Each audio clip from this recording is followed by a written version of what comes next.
What is up? What is up? What is up, awesome people of the internet? Guys, we have an all or nothing game that's about to tip off in about a minute. We have the Minnesota Lynx taking on the Connecticut Sun. Guys, we have made it to the first Game 5 of the 2024 WNBA playoffs. And, hey, it's all or nothing. It's all or nothing. Win, move on. Lose, your season's done. All right? We have the Minnesota Lynx, which is a very, very finesse-style defensive team, right? And they're going to be playing it off against a sort of slow and steady defensive-minded Connecticut Sun team. We have finesse versus grit, right?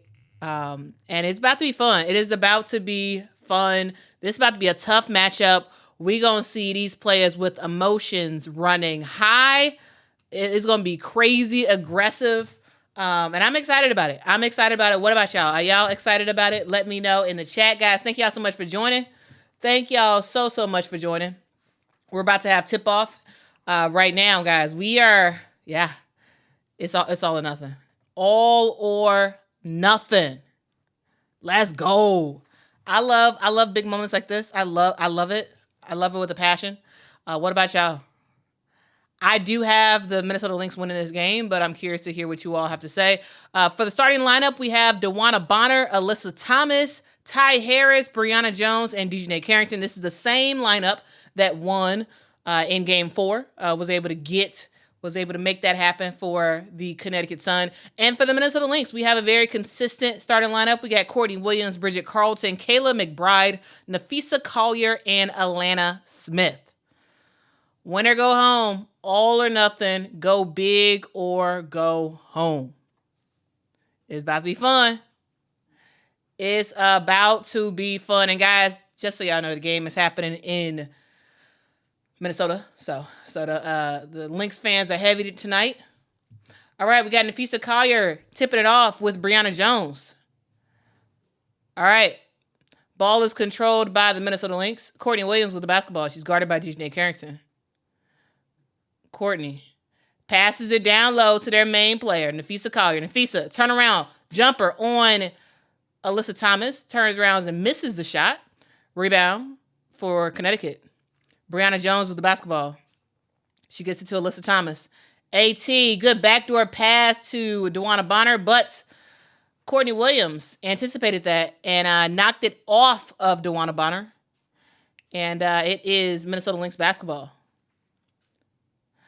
All right, Nafisa Collier touching the ball early. She gets it to Kayla McBride. Kayla McBride straight for a three-point shot.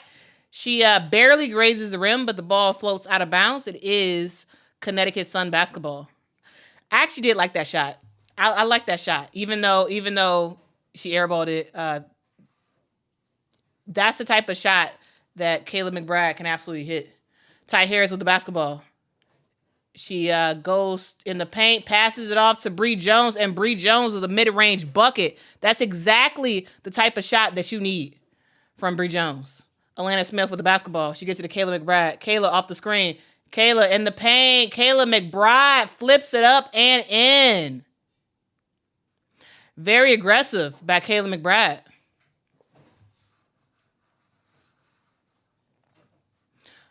All right, Ty Harris gets it to Alyssa Thomas.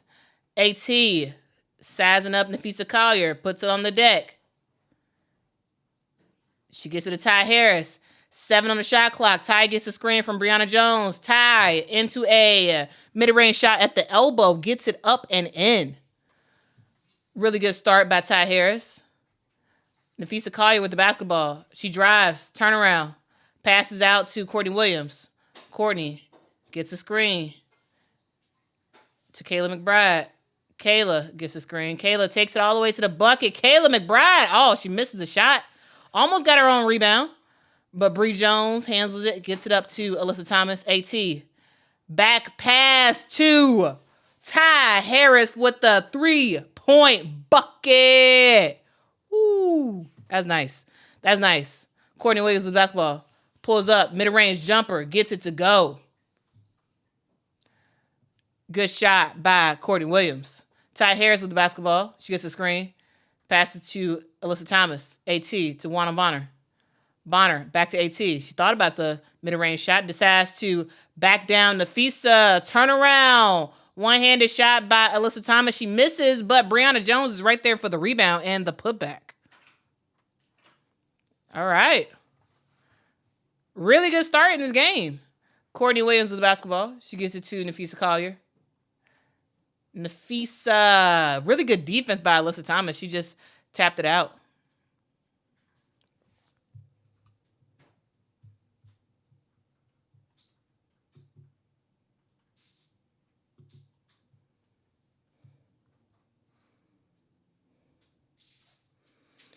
All right, ball is inbounded. Atlanta Smith gets it to Courtney Williams. Courtney Williams in the corner for a 3-point bucket.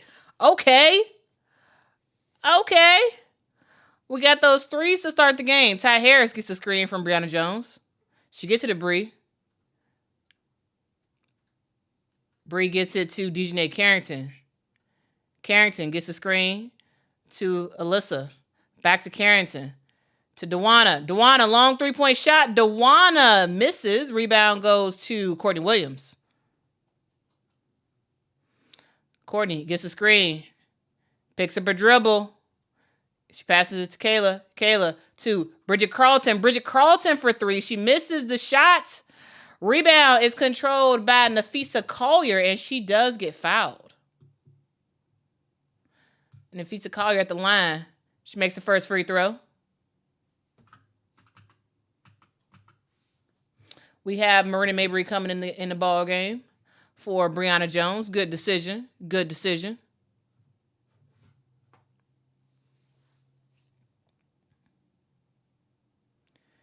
And Fee makes her second free throw.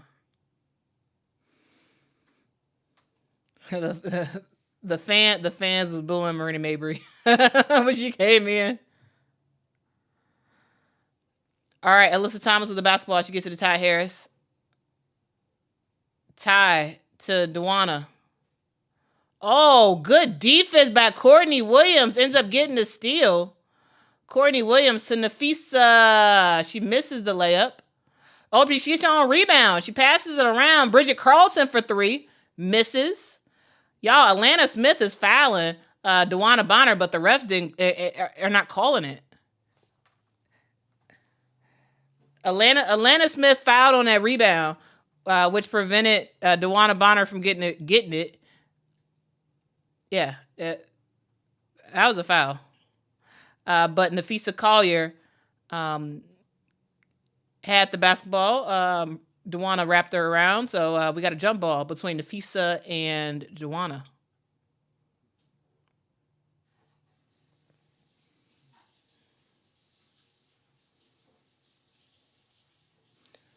All right, tip is controlled by Minnesota. Ball goes to, nice poke. Ball went inside to Nafisa Collier, and a really good poke by Dewana Bonner. Really good poke.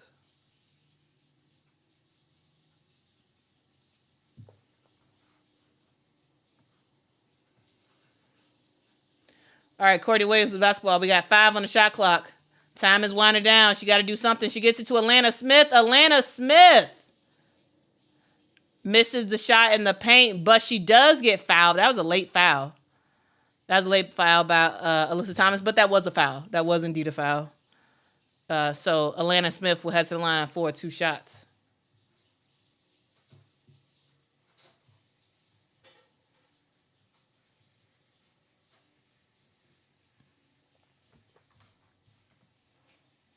All right, Atlanta missed her first free throw, made her second, and the Connecticut Sun just committed a turnover.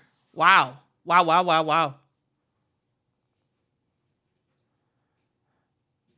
All right, Minnesota with the basketball. Courtney Williams, she has it. She's guarded by Dejanay Carrington.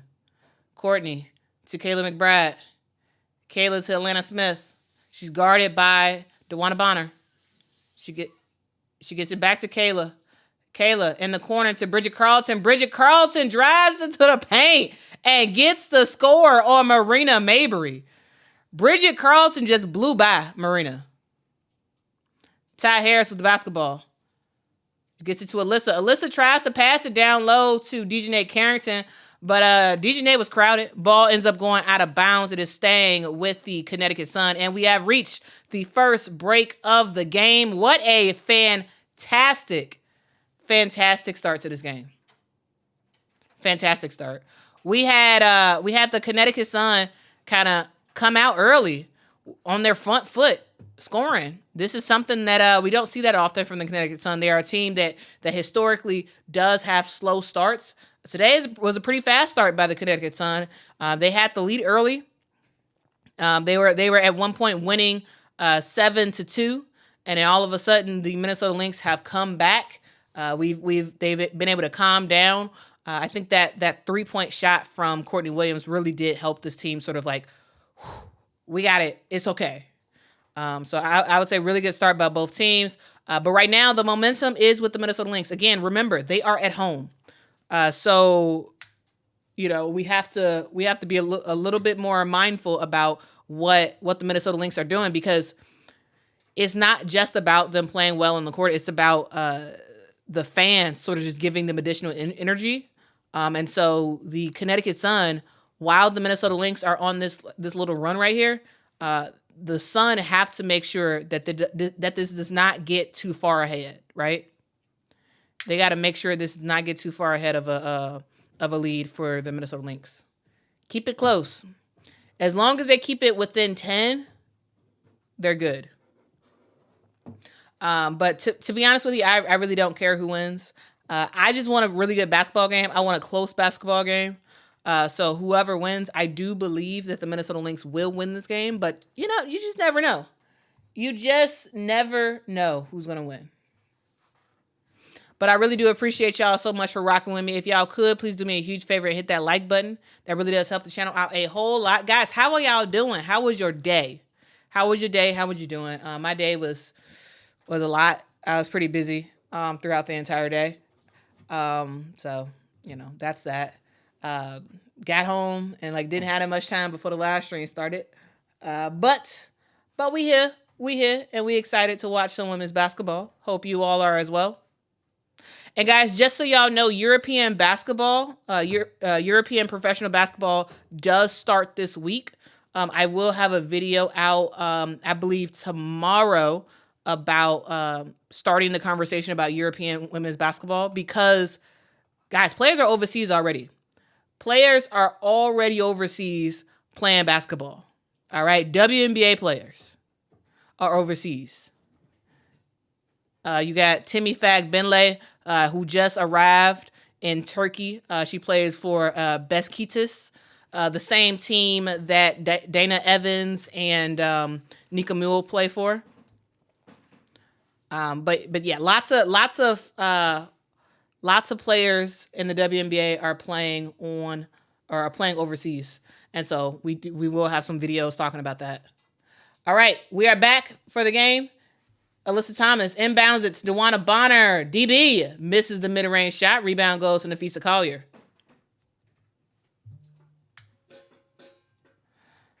All right, Courtney Williams in the paint and scores. Wow. That was easy. Alyssa Thomas with the basketball. She gets it to Marina Mabrey. Marina gets bumped, goes for the free throw shot, gets it to go. All right, 3-point game. Courtney Williams with the basketball. She's guarded by Dejanay Carrington. Courtney to Atlanta. Atlanta to Kayla. Kayla McBride, she has a mismatch on her. Oh, defensive 3-second violation. Wow. Okay. So that was defensive 3 seconds on Alyssa Thomas. So we have Kayla McBride shooting a free throw. Yes, BJ, I will be talking about Nika Mule's injury. That's a huge part of the video I'm putting out tomorrow. Is going to be about Nika Mule.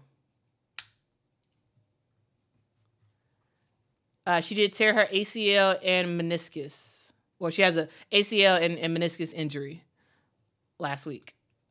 But I have a video about that and some updates tomorrow. All right, Kayla McBride has the basketball. She's guarded by Marina Mabrey. Kayla, ooh, nice step back mid-range.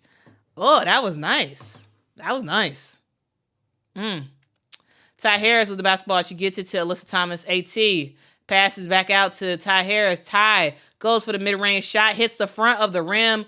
Quick rebound by Minnesota. And Courtney Williams is pushing pace. Courtney drives in the paint. She passes out to Atlanta Smith. Atlanta Smith for three. And she gets it. Woo-hoo-hoo. Wow. Wow. That's wild. What a shot.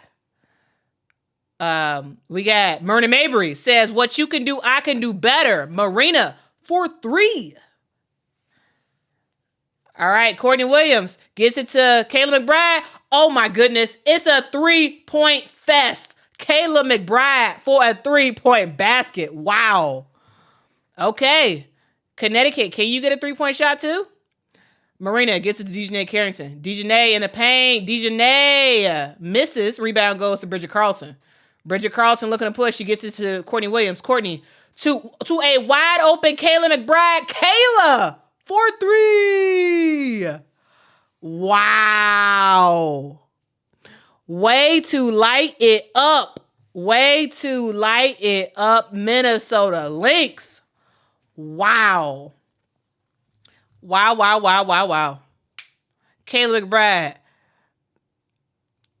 She first started with a step back, 2-point shot. Then after that, Atlanta Smith was like, okay, I'm about to get happy from 3-point line. 3-point shot. Bam. After that, Marina trying to make something happen too, says, hey, Atlanta, you could do a three. You used to be my teammate. You could do a three. I could do a three too. Right back, Marina Mabrey, a 3-point shot. Kayla McBride was like, okay, all right, I'm about to get in this 3-point game. She hits a 3-point shot. Dejanay misses the layup. Coming back down. Kayla McBride, wide open again. 3-point shot. Guys, what? That was wild. Kayla McBride is a streaky player.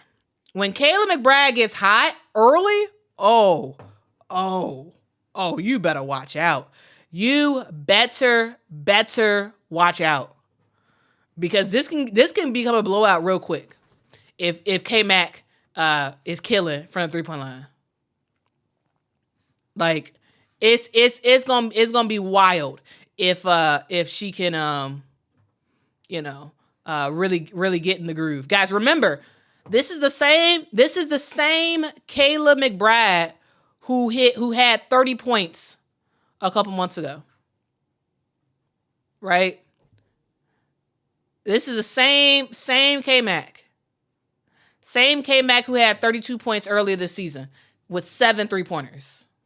So K-Mac can get hot. Alyssa Thomas gets to the basket, makes the layup. All right, Nafisa Collier with the basketball. Marina Mabrey ends up fouling Bridget Carlton.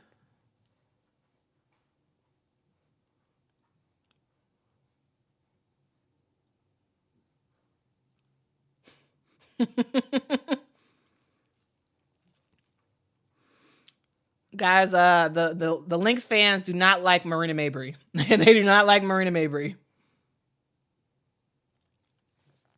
All right, Courtney Williams with the basketball. She gets the screen. She passes over to K-Mac. K-Mac tries to get it inside to Nafisa Collier. Ball was poked away, but Nafisa gets it back, misses the turnaround jumper. DeWanna Bonner to AT. AT to Marina. Marina for 3. Misses the shot. She did push off. That should have been a foul. But no foul was called. She did push off, though. All right, Courtney Williams with basketball. Courtney. Did ring around the Rosie with DeWanna Bonner. Ball goes inside to Nafisa Collier. Nafisa Collier reverse layup. Gets it up and in for Nafisa Collier. Thank you so much, Eliezer, for becoming a member of the channel. Really do appreciate that. Thank you for your support. Duana Bonner in the paint, and she gets it to go. But thank you so much, Eliezer. I really do appreciate it. Thank you. Courtney Williams with the basketball. Mid-range jumper. That's her sweet spot. That is her sweet spot. Oh, fast break opportunity for the Connecticut Sun, but Duana misses the layup. She does get her own rebound. Veronica Burton is in the game. She has the basketball. She gets to the AT to Marina Mabry. Marina passes it to Veronica. Oh, well. Marina gets it to Alyssa Thomas. And is a shot clock violation. Guys, Marina Mabry should have just looked to her right. Veronica Burton was open. But she was her intent was to pass it to Alyssa Thomas, and it wound up being a turnover. She should have gave it to Veronica Burton. Anyway, Nafisa Collier, mid-range jumper. Man, when it rains, it pours. Alyssa Thomas gets it to Veronica Burton to Marina. Marina, 7 on the shot clock. She passes down to Alyssa. Alyssa to Bree Jones. Misses the mid-range jumper. Natisha Heidemann with the basketball. Natisha behind the back. Gets it over to Maisha Hines-Allen. Maisha gets her shot blocked by Bree Jones. And we are at the end of the first quarter. Guys, the Minnesota Lynx are rolling on the river. Rolling on the river. And y'all know, Minnesota got a whole bunch of rivers and lakes and all that stuff. So,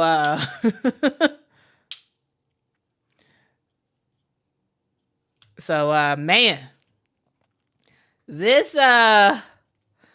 Minnesota Lynx team is shooting 3-pointers like crazy. But I'm going to tell you this. They were getting good looks from the 3-point line. It was just bad defense, bad rotations, not getting back for the Connecticut Sun. It wasn't like those 3-pointers were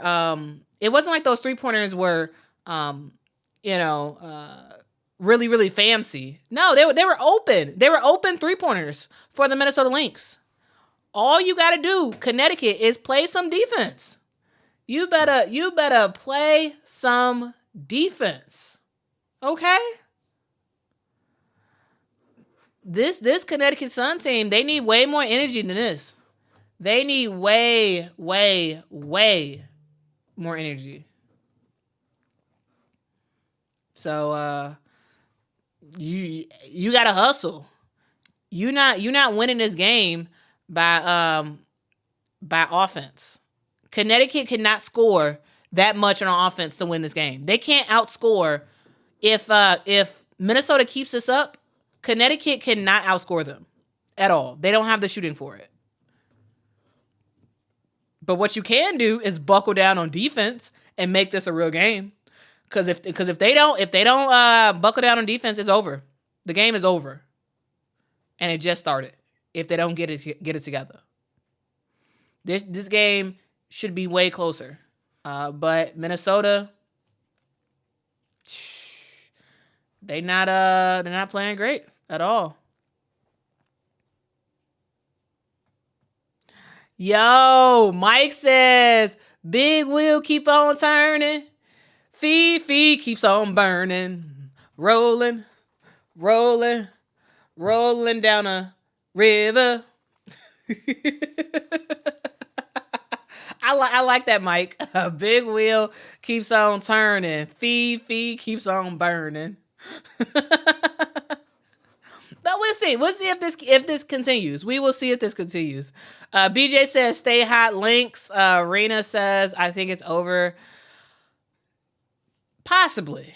But you never know. You never know. Minnesota could get on a cold streak. the Connecticut Sun can actually play defense.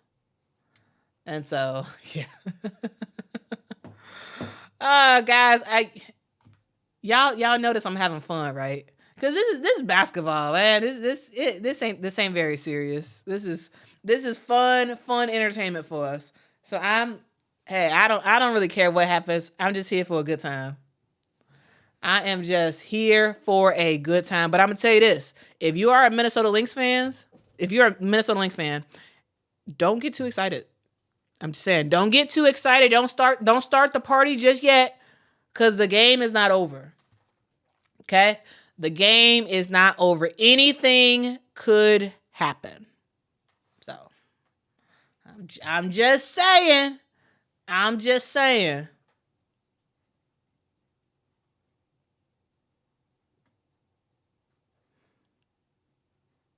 Yep. Yeah, lack of urgency and effort from Stephanie White. That's what she's saying about her team. And she's right. She's absolutely right. She is absolutely right.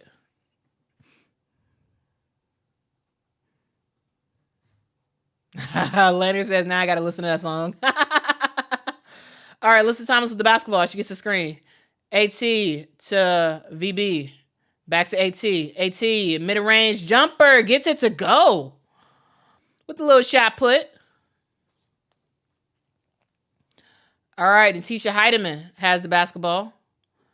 She had a fantastic game 4.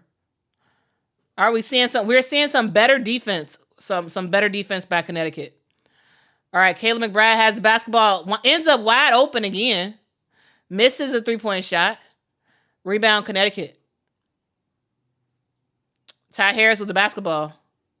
She gets it to Veronica Burton. Passes down low to Brianna Jones. Bree Jones makes a move on Nafisa Collier and gets the layup on the opposite side. Wow. Kayla McBride gets the layup up and in. All right. Veronica Burton with the basketball. She gets to the AT.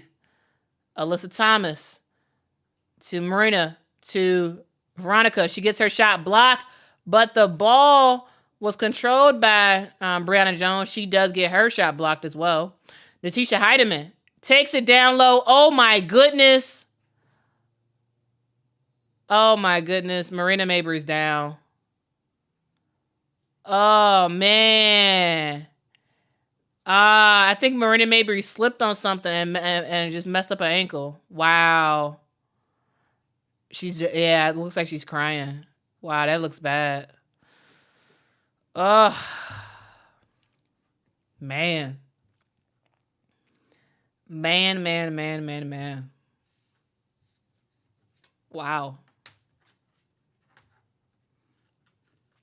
That looked terrible. That looked absolutely terrible. That does not look like a game, that doesn't look like an injury that she's gonna be all good to go to finish out the rest of the game. We'll see. We will see. But that looks terrible, man. That's a bummer.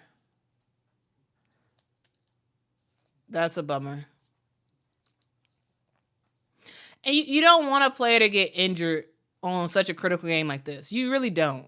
You don't want that to happen.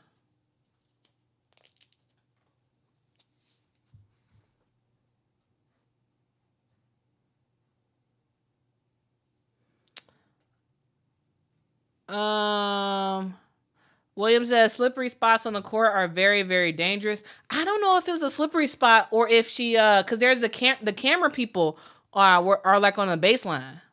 The camera people are on the baseline. So initially they didn't show a replay of it, but initially it looked like she tripped on one of the camera people. But I'm gonna wait for the replay from the show it for us to see specifically what happened, but. Yeah, I feel like that could have been that was probably a issue where she went to go run and the camera people ran away. But we'll watch the replay and see what happens.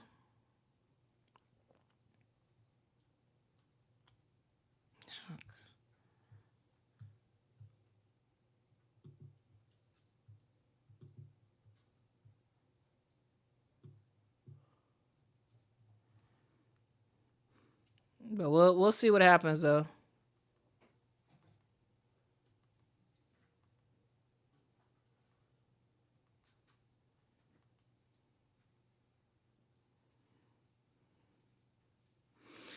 So we just waiting for the game to resume. All right, so they're showing a replay.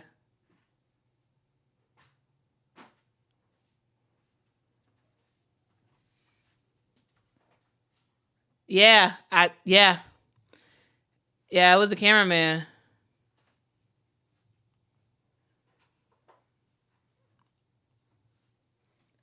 Okay. All right, Marina Mabry is up and walking. She seems to be good. Okay. That's that Jersey toughness. That's that Jersey toughness.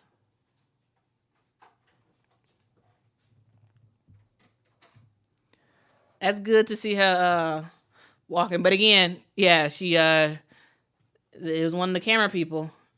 All right, Alyssa Thomas. She gets it to Dewana Bonner. Bonner to Dejanay. Dejanay down low to Alyssa. Alyssa back out to Dewana. To Dejanay. Dejanay got to shoot it. Dejanay misses the shot. Defensive rebound by the Minnesota Lynx. Natisha Heidemann gets the screen. Natisha to Nafisa Collier. Nafisa Collier with the layup. Wow. This team can't do nothing against the pick and roll. Absolutely nothing. Wow.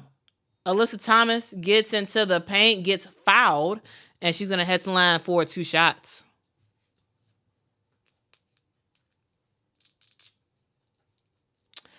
There is absolutely nothing this team can do on these pick and rolls. It's like they're either overcommitting on the person rolling or the person screening, and then someone's always open, and it's leading to good shots. All right, Marina Mabry is heading to the locker room, so it's not a good sign. Alyssa misses the first free throw, makes the second free throw. All right, Natisha Heidemann to Nafisa, to Bridget Carlton, back to Fee. Fee to Xander Lassini, who's in the game. Xander Lassini picks up her dribble, gets it to Nafisa. Ball poked out by Brianna Jones. The Lynx still has the basketball.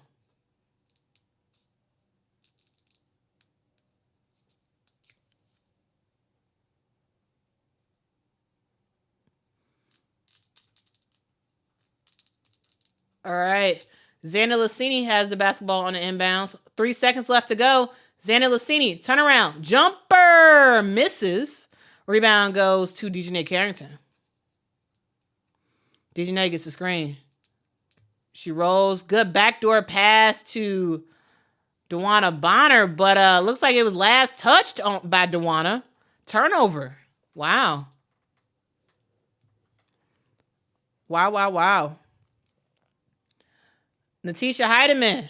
Again, another screen. And what do? They go underneath the screen, which leads to a wide open 3-point shot by Natisha Heidemann, who scores. Wow. This defense is atrocious. Atrocious, guys. Dejanay Carrington gets the screen. Dejanay gets it to Alyssa, but Alyssa turns the ball over. Another turnover for Connecticut, and still 0 turnovers for the Minnesota Lynx. Wow. 5 turnovers for the Connecticut Sun. Man. See, Smoke, I think you might get your blowout. Wow, this is not great. Maisha Hines-Allen misses the post shot. Rebound, Connecticut. DeWanna Bonner with the basketball. She gets it to Alyssa. AT guarded by Alana Smith. She gets it to Ty Harris. Ty gets a screen. Ty to Dejanay for three. Dejanay misses the three-point shot. Rebounds Xana Lassini. Natisha Heidemann ends up taking it all the way. Gets her shot blocked at the end by Brianna Jones. DeWanna Bonner with the basketball. DeWanna to AT. Alyssa downloaded DeWanna. DeWanna to Dejanay, who goes for the paint shot, airballs it. This Connecticut Sun team is extremely flustered on offense, and on defense, they don't know what they're doing. Wow. Maybe fatigue is getting to him. Because this is terrible basketball right here. All right, Bridget Carlton with the basketball. She gets a screen. Carlton. In the corner to Xanda Lassini, who misses. Rebound. DeWanna Bonner. DeWanna to Ty Harris. Oh, and we have an offensive foul on the screen for Brianna Jones.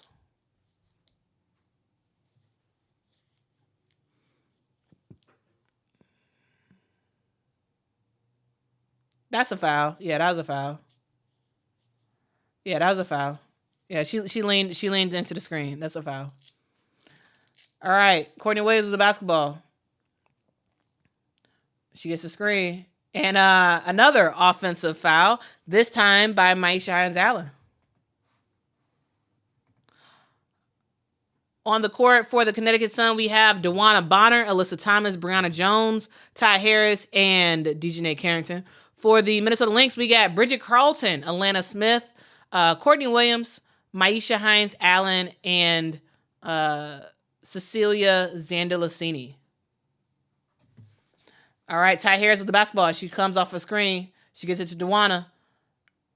DeWanna guarded by Maisha Hines-Allen. DeWanna in the post ends up hitting the bottom of the backboard. Wow. Wide open shot by Bridget Carlton. She misses, but that was another wide open three-point shot. All right, DeWanna to Alyssa Thomas down low. AT gets doubled. Back to DeWanna.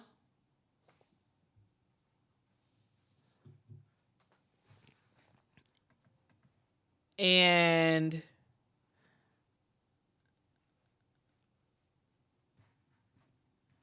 looks like we have another defensive 3 seconds. This one was on Alana Smith. And DeWanna Bonner will shoot the free throws. And Marina Mabry is coming in the game for Brianna Jones. Our dog says, sounds like the Sun are playing the exact opposite of how you said they needed to play, Quita. Yeah, they're playing terrible. Like this is absolutely atrocious, both offensively and defensively. Got to play better. All right, Ty Harris with the basketball. Ty to Alyssa.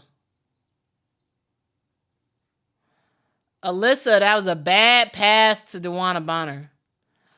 Too high of a pass. Turnover. Courtney Williams to Nafisa Collier. Fee to Kayla McBride. Kayla in the paint. Little flip up and in. She gets the score. 42 Minnesota Lynx, 24 Connecticut Sun. Wow. Dejanay Carrington has the basketball. Oh my goodness. And Dejanay ends up falling into the camera people. Are y'all realizing something? Yesterday in the live stream, I said for the Minnesota Lynx, they had to actually set screens and play beautiful basketball. What are we seeing? They're actually setting screens, like real screens, and playing beautiful basketball. Real screens. Alana Smith, 3-point shot, she misses.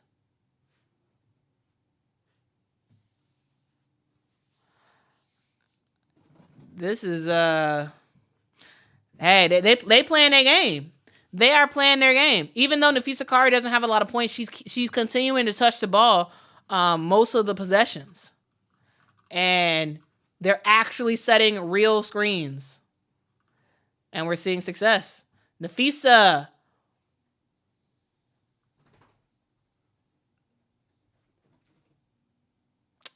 gets it to go. DeWanna Bonner I think she was acting a little bit. She was acting. Tried to draw the offensive foul. Marina Mabry gets fouled by Bridget Carlton. She's upset about it while shooting that 3-point shot. It seemed like Alyssa Thomas knocked Bridget Carlton into Marina as she was shooting. The refs are saying that they're going to review this. So, Bridget and Alyssa gets tied up. Okay.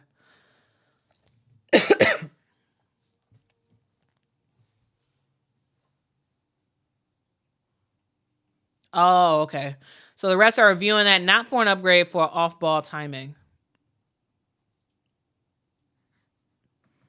Yeah, that was a flop. Told y'all, DeWanna Bonner is one of the best floppers in the WNBA.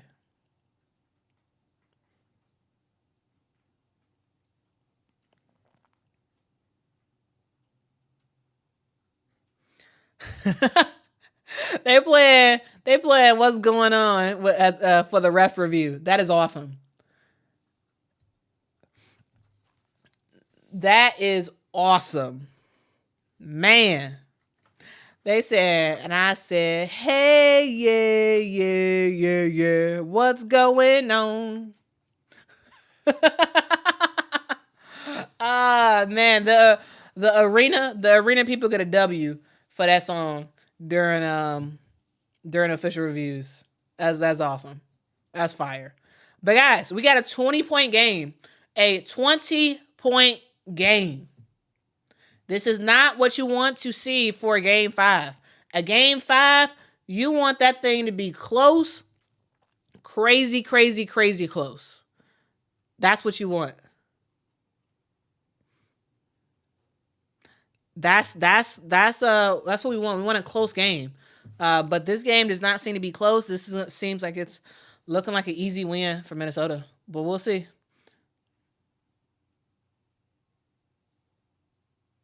Oh, okay. So they said the foul happened before Marina Mabry shot the shot.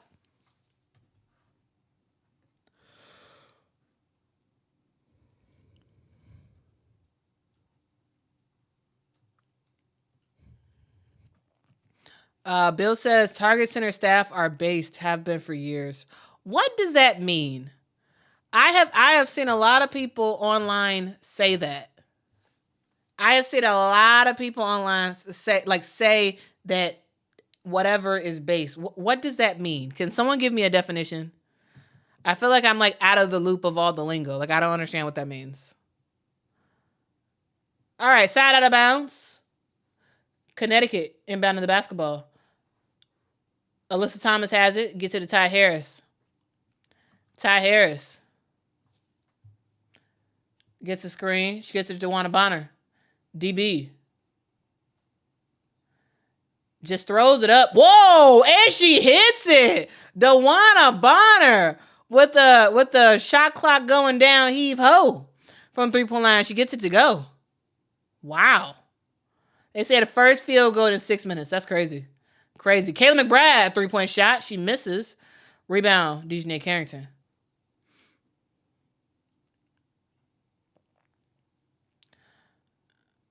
All right, DeWanna Bonner gets a screen. Oh, man. Marina Mabry. 4-3. Wow. Okay. They got a little bit of life in them. And Cheryl Reeve was like, okay, enough of this. I'm calling a timeout. Enough of this. Enough of this. Time out. Time out. Time out. Time out.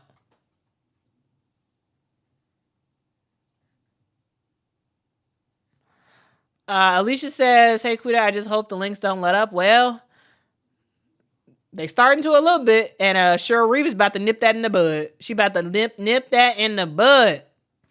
Raymond says, Quita likes the Sun. Don't get mad. Question mark. I like all teams, but the team I actually root for is the Chicago Sky. I don't care if the Connecticut Sun win or the Minnesota Lynx win. I believe that Minnesota is going to win because they are the better team. They have better players, and I think they're just going to win this game. However, regardless of what happens, I want a close basketball game.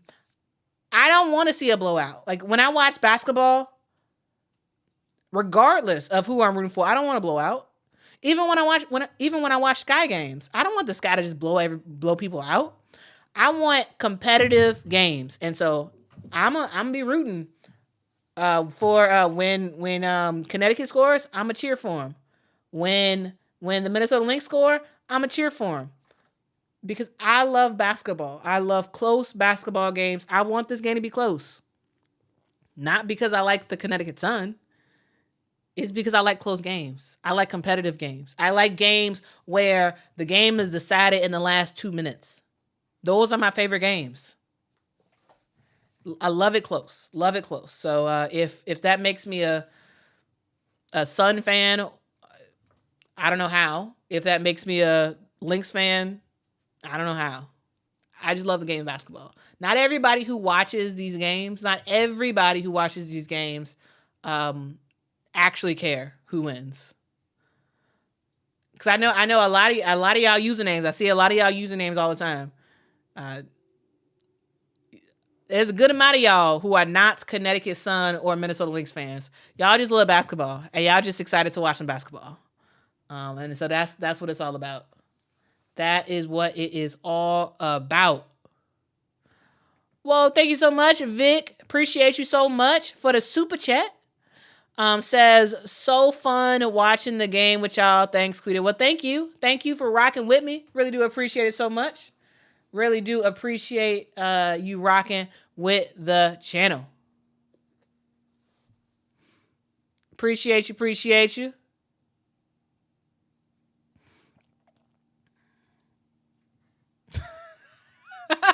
Leonard says, I just want the Sky to blow the fever out. Why? You don't like the fever?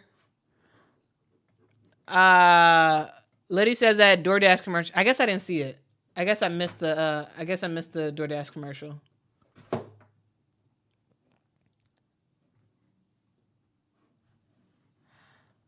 Kasumi says, I want it to be a blowout so Peely gets at least 5 minutes. Yeah, if it's a blowout, she'll get minutes. She'll get minutes for sure if it's a blowout. All right, Bridget Carlton with the basketball gets it to Nafisa Collier. Nafisa to Courtney Williams. Oh my goodness, Courtney Williams with the 3-point basket. She gets fouled and she is heading to the line for a 4-point play. Wow. Courtney Big Shot Williams. And her dad in the building, and her dad excited, man. Her dad is excited. Wow. Dang, man. Dang. Wow. And she makes it. 4-point play by Courtney Williams. Wow. Murray Mabry with the basketball. She gets it to Alyssa Thomas. Yeah, Dewana Bonner is mad at Bridget Carlton. She's mad at Bridget Carlton. Bridget Carlton is called for the defensive foul. Mike says the legacy media obviously wants a Lynx versus Liberty finals. Okay. I mean, I think the legacy media, what they really wanted was the Indiana Fever to be in the finals. That's what they really wanted, more than anything.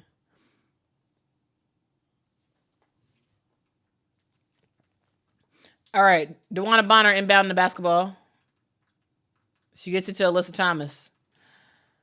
10 on the shot clock. Ty Harris has it. Back to AT. AT gets it down low to DeWanna. And DeWanna gets her shot blocked. Wow. That's weak offense right there. That's weak offense. That is weak offense.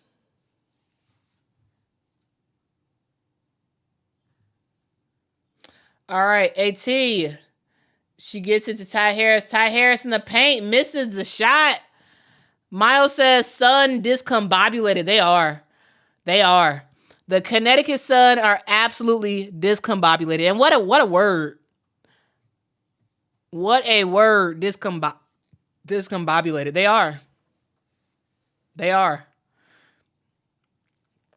All right, Ty Harris with the basketball. She gets it to Marina. Marina gets the screen. Goes for a three-point shot. Marina hits the front end of the rim. All right. Courtney Williams. Whoa. What a nice pass to Nafisa Collier. Wow. She gets the layup to go and gets fouled. So a 3-point play for Nafisa Collier. Wow. Yeah, I think this may be over. I think this may be over. I think this may be over. All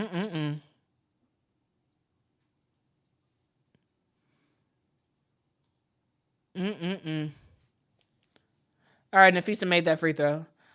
All right, Alyssa Thomas with the basketball. AT gets it to Dejanay in the corner. Dejanay comes in, passes out to Ty Harris. Ty Harris to Alyssa.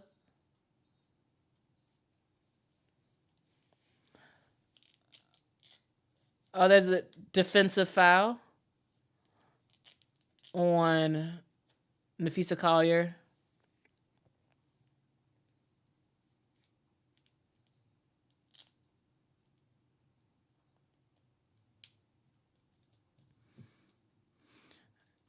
All right, AT at the free throw line.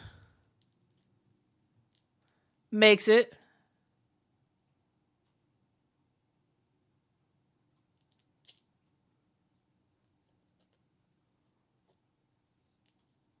Makes the second free throw as well.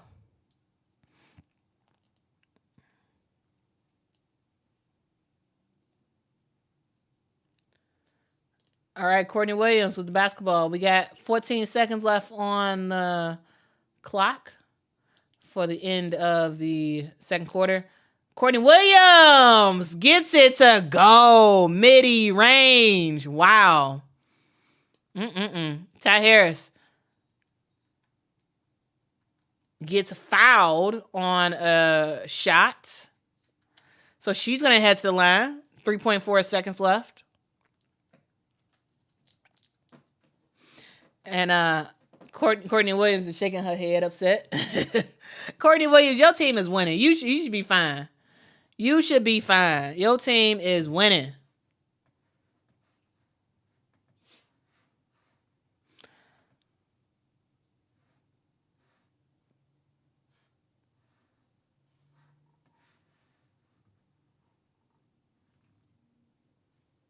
All right, Chechi comes in the game for Minnesota. And Ty makes the second free throw. Ball goes to Kayla McBride for a long 3-point shot. Kayla almost hit it. Once again, I'm not sure why the Connecticut Sun weren't they weren't playing no defense on that one. They almost gave her wide open heave ho. Wow. Wow.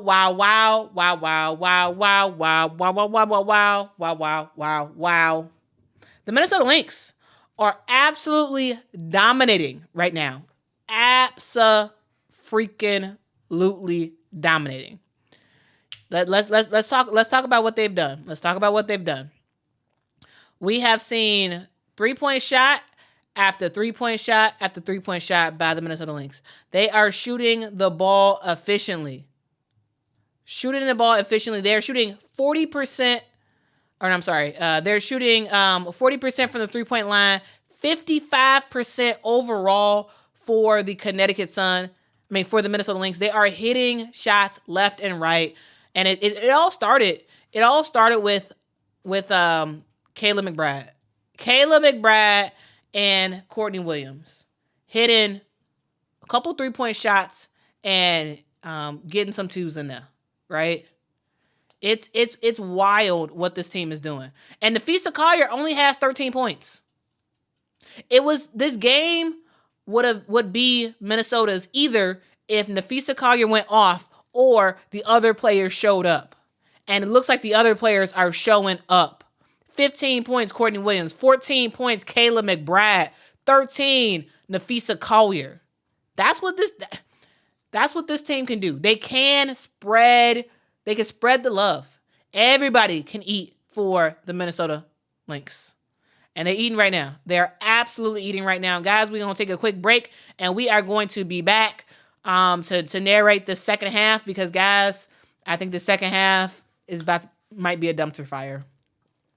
It may be a dumpster fire. I'm just letting y'all know right now. Get ready. This may be a dumpster fire.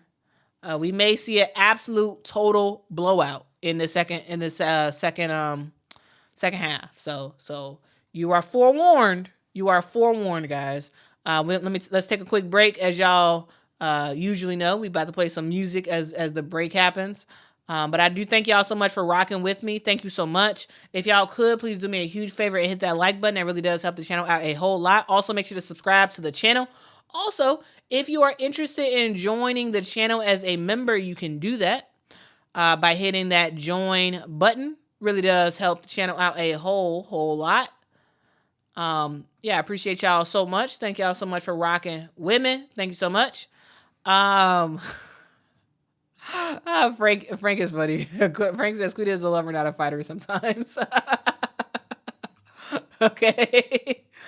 But anyway, guys, let's go to break and we will be right back.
All right, guys. I am back. And we are ready. We are ready for the second half. Ready for the second half, guys. The score is 53-34. This is a game that really did open up early in that first quarter, where we saw 3 after 3 after 3 for the Minnesota Lynx. Really opened the game wide open. We have Courtney Williams. That girl is absolutely balling. Absolutely balling, guys. 6 of 6 from the field for Courtney Williams. She has not missed. Not only does she have 15 points in this game, she also has 4 assists, 1 steal in this game. You gotta love it, man. You gotta love what this Minnesota Lynx team is doing, and the reason why this team is dominating the way they are. Look at the screens. They are actually setting real screens, and they are rolling. Okay, they're setting some really good screens. Alyssa Thomas ends up getting to the paint, missing the shot. Rebound goes to Brianna Jones. Ball gets knocked out of bounds. And The ball gets knocked out of bounds. Staying with the Connecticut Sun.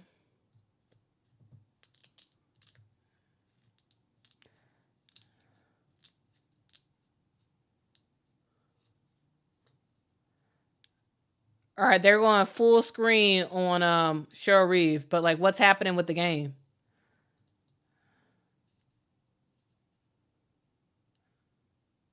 All right, here we go. Baseline inbound, ball goes to Dewana Bonner. Dewana to Dejanay Carrington.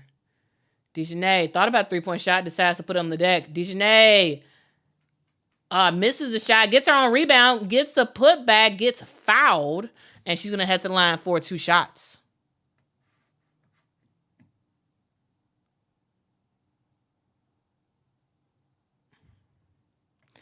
Vera, clearly they heard it because Minnesota is doing exactly what I said. It was either Nafisa needs to go off for 40 points. It was the fact that the Minnesota Lynx had to set real screens, which leads to beautiful basketball because somebody's always wide open after those screens. It's players who shoot 3-pointers, make your 3-point shots. You know, and they're executing. This team is executing, and while Minnesota's doing what I suggested, Connecticut is not at all. Not at all. They're not playing no defense. You know, Ty Harris and Marina Mabry have not really gotten it going from the 3-point land. It's tough sledding for this team. All right, Courtney Williams tried to pass it inside to Nafisa Collier, but the ball was stolen by Dejanay Carrington. Good defense by Dejanay. She gets the steal and gets the layup.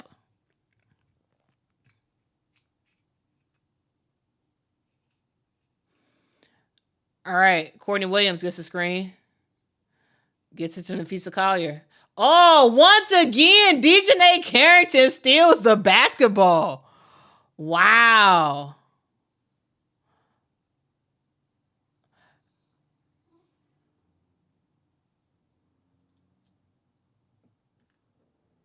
Oh, 3 seconds. Is this? Oh, wait, what is this? Oh, offensive 3 seconds on Brianna Jones. Turnover. Wow, okay.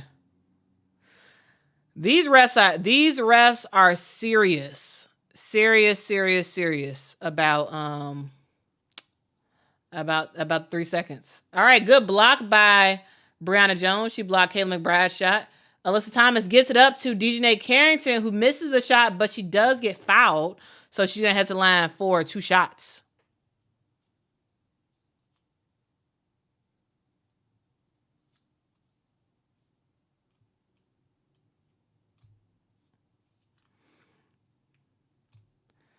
All right, she's at the line for 2 shots. She made the first.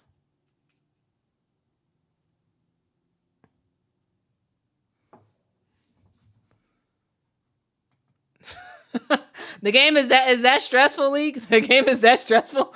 Dejanay misses the second shot, but she gets on a rebound, misses that shot as well. Everything gets all tied up. Looks like we may have a jump ball on our hands. So we got Dejanay and Nafisa Collier going against each other for the jump ball.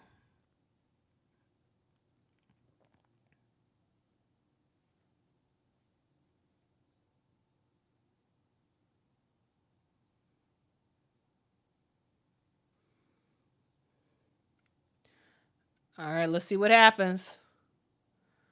All right, Connecticut wins the tip. Alyssa Thomas gets her shot blocked. Dejanay Carrington has it in the paint, misses. I think she got her shot blocked as well.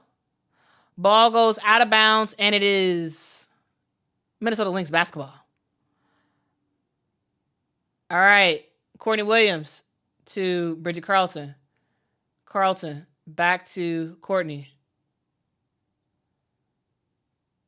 Courtney does ring around the rosy. Backs it out.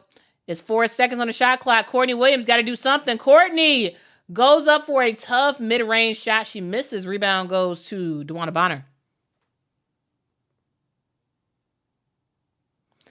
Bonner, mid-range, gets hit on the arm and is going to head to the line for 2 shots.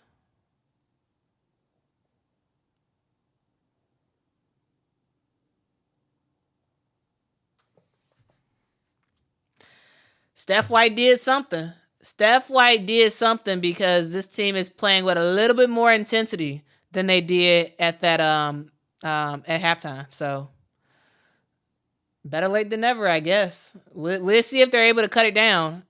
I still think they lose. I still don't think there's no way they really, really come back. But they can make it a little bit more competitive, though. DeWanna makes a second free throw.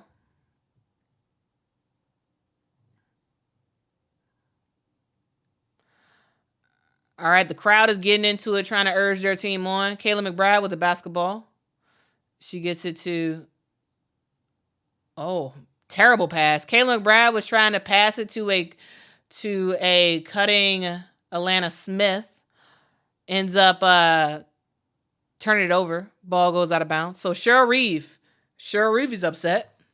She is very upset because we see this Connecticut Sun team playing a little bit better defense. We are seeing them play better defense. And it's leading to some stops. And we'll see. It's a 12-point game, guys. It is a 12-point game. Minnesota had didn't really have any real turnovers in that first half. But second half, they're getting some turnovers. They are getting some turnovers, and we'll see if they're able to clean it up. Because Cheryl Reeve is about to light into them. Guarantee you guys, in that timeout, Cheryl Reeve is yelling at them. She's saying, what in the blankety blank is going on? Y'all had a really good lead. Y'all were moving the basketball. Y'all were setting screens. Have y'all noticed in the second half? Yes, the Minnesota Lynx are setting screens, but they're not like hard screens. There's space in between. So I'm just saying, if the Minnesota Lynx sets legit screens, somebody's always open.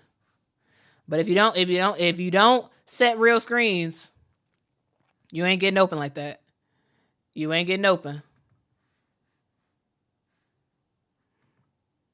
But we'll see how this game continues, though. We about to see.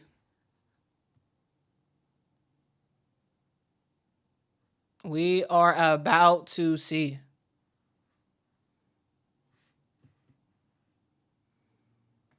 Robert says, I told you this veteran Sun squad ain't going nowhere. One of the best teams in the league, and they ain't the inexperienced Fever. Why you gotta throw a random stray against the Fever? Why you throwing a random stray at the Fever? I get your point, though. Yeah. This is a very experienced team. Very, very experienced team.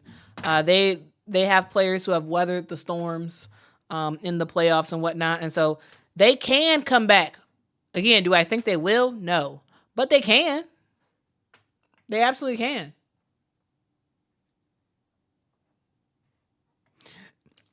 CAC, straight up facts. Straight up facts, CAC.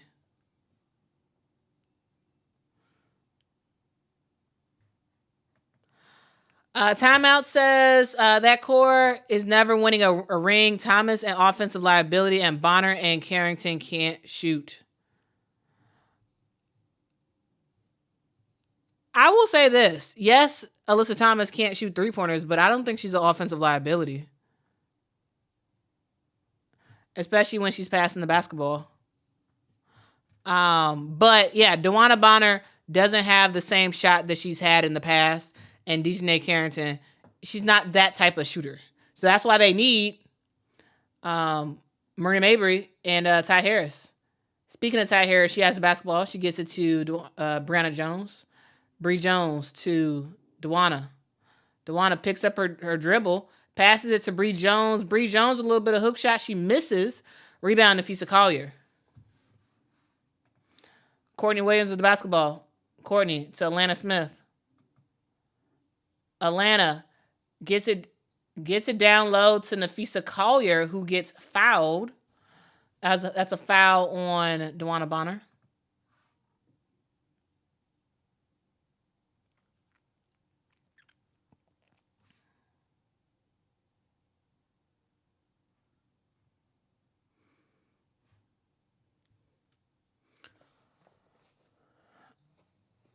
All right, Courtney Williams to Atlanta Smith. Once again, Dejanay Carrington making stuff happen. Whew.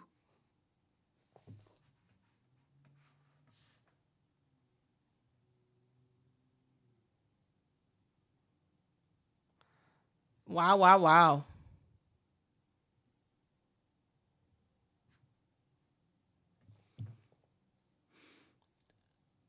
All right, Atlanta Smith and Dejanay Carrington.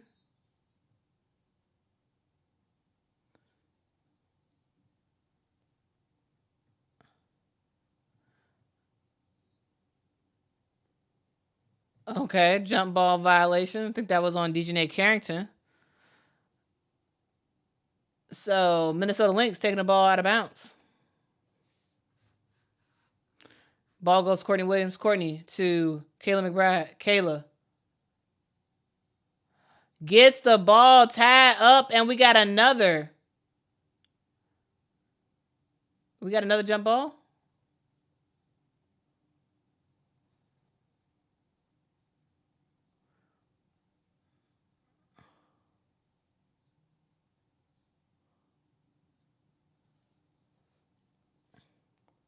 Oh, so not a jump ball.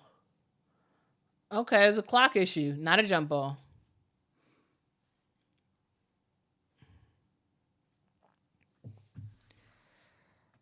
I have no idea. I guess they never got the WNBA stuff situated. I don't know. I was really looking forward to it and everything, but yeah. Courtney Williams she missed the shot, got her own rebound. 7 seconds on the shot clock. Courtney Williams has to pass it up. She gets it to Atlanta Smith. 3 seconds. Bridget Carlton, long 3-point shot. She airballs it. Shot clock violation. Wow, this Minnesota Lynx team cannot hit a shot. Wow. They cannot hit a shot at all. Minnesota have not scored in this third quarter. Have not scored. And the Connecticut Sun are slowly but surely ticking down this lead.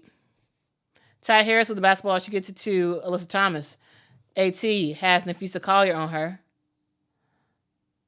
Alyssa to Dejanay Carrington. Dejanay to Brianna Jones. She gets it to DeWanna Bonner for a long 3-point shot. She misses. Defensive rebound by Kayla McBride. She gets it to Courtney Williams. Courtney, nice pass to Bridget Carlton to Atlanta Smith for 3. Atlanta Smith with the 3-point bucket. All right. Brianna Jones to Alyssa Thomas. Alyssa misses the shot. Brianna Jones with the rebound.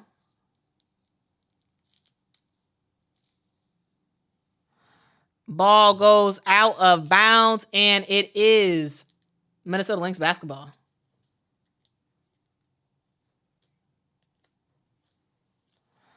Courtney Williams with basketball. Courtney, mid-range. Misses the shot. Dejanay Carrington has the basketball. Dejanay to Alyssa. AT sets a screen for DeWanna Bonner. Wow. It's just bad pass after bad pass. Alyssa Thomas playing, and she playing terrible. She's playing absolutely terrible. Wow. She's making dumb passes. It just seems like she's just rushed. It seems like she's just unnecessarily rushed. Yeah, your team losing, but at the same time, you're the head of the snake. You gotta make smart decisions. She's making dumb decisions today. Dumb. It's no way the Connecticut Sun truly come back if AT can't make something happen.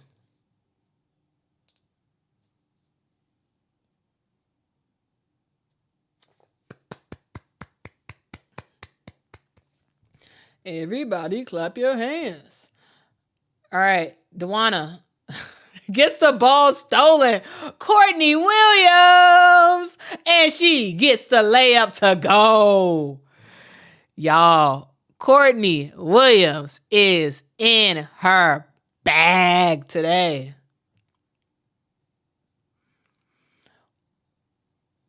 Alyssa Thomas gets the ball knocked out of bounds, is staying with the Connecticut Sun. Wow. Courtney Williams, what a fantastic defensive effort. Ty Harris with the basketball. Ty passes down low to Alyssa. Alyssa gets it to Dejanay. Dejanay for a 3-point shot. That is not her shot. She shouldn't have shot that, but she did, and she missed it. Rebound, Minnesota. Kayla McBride to Bridget Carlton. She gets her shot blocked by Dejanay. Nafisa, turnaround. Fadeaway jump shot. Gets it to go. It's automatic. It's automatic.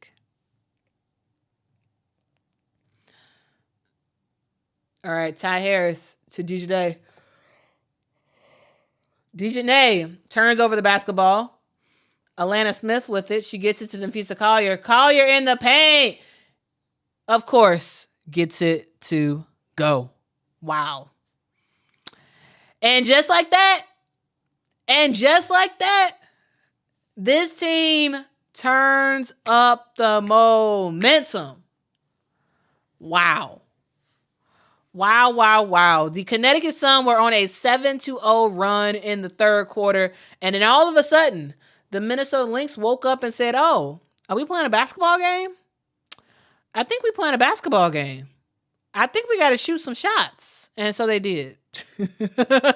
They started to buckle down on defense a little bit more, and they started hitting shots.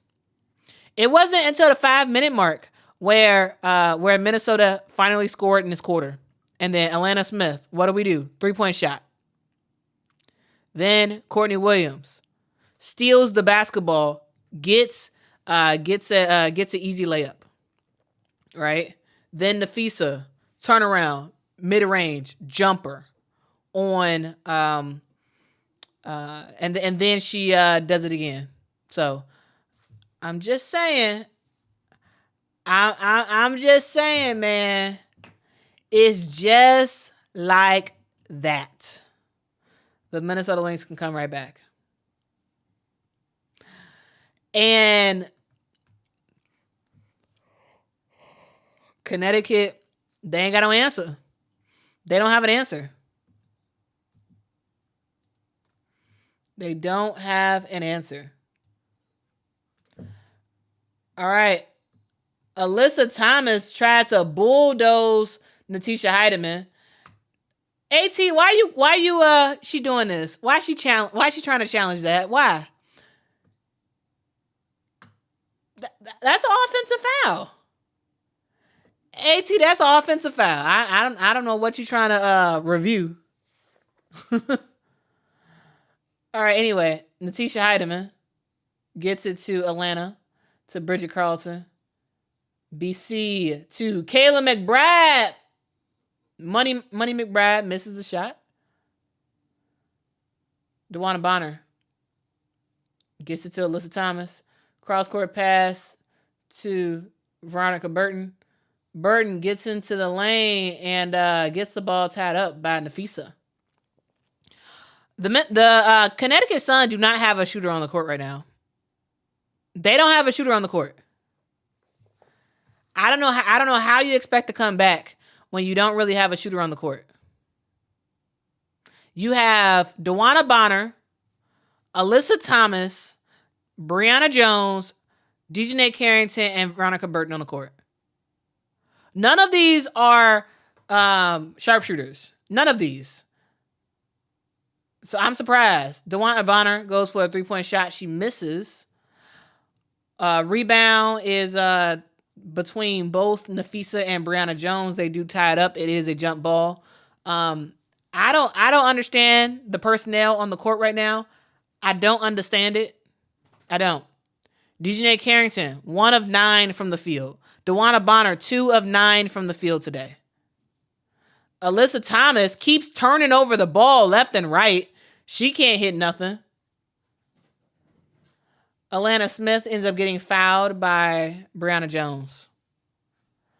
I don't understand this at all. I don't understand this. This team, they can't score at all. Brian, thank you so much for the super chat. Says the Sun really need a better offensive engine that is a better one on one score and let AT be a table setter. I agree with that.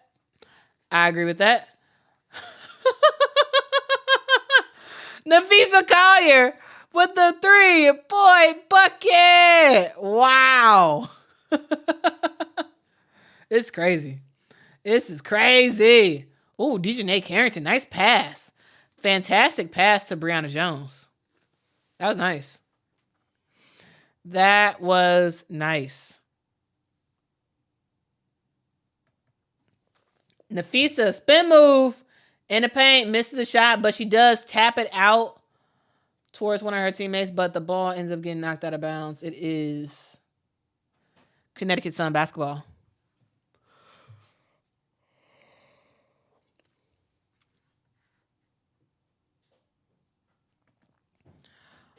BBG, I actually think Kennedy Carter would do really well with the Connecticut Sun. I think she would do really well. Veronica Burton with the basketball. She gets it to Bree Jones. Back to VB. To Dejanay. Dejanay in the paint. She gets fouled. She's going to head to the line for 2 shots.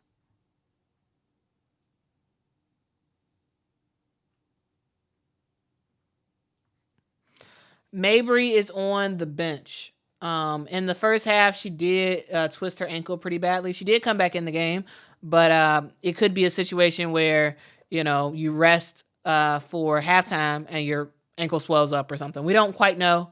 We'll see what happens if she comes back in the game. But she is on the bench for now.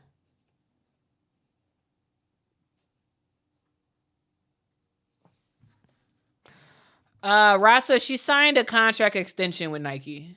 A contract extension. For the women, they do not release numbers about how much they get paid for the deals. So it's supposedly one of the highest paid contracts now for Juju Watkins. Oh, once again, Dejanay Carrington gets the steal.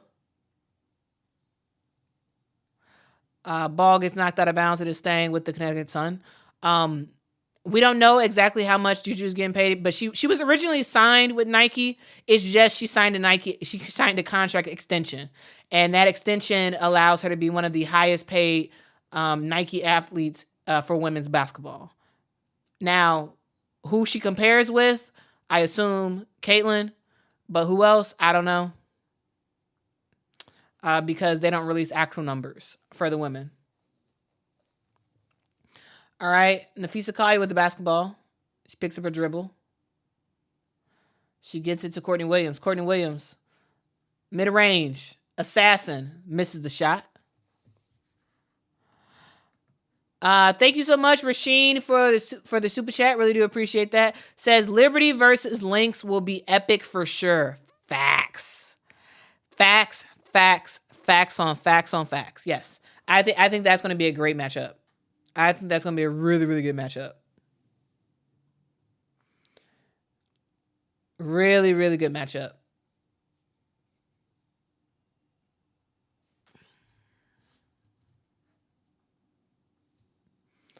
Dejanay makes her first free throw.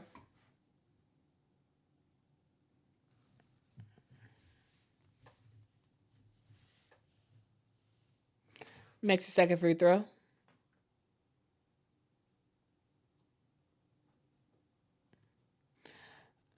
All right, Nafisa to Xander Lucini to Maisha Hines Allen to Courtney Williams.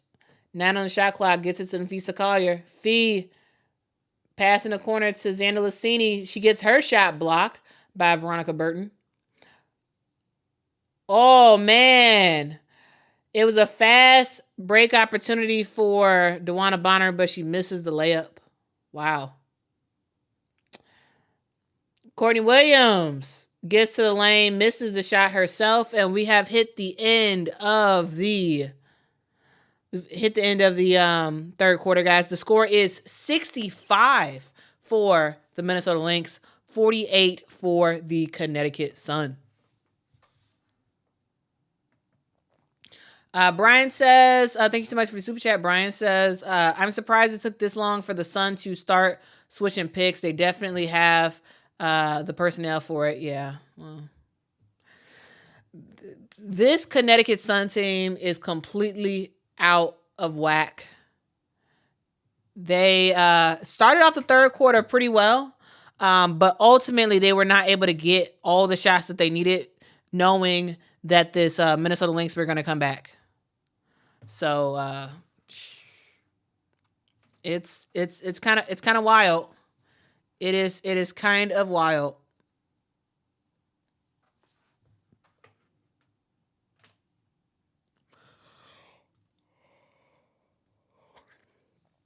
Seems pretty clear who's going to win this game. Seems pretty clear.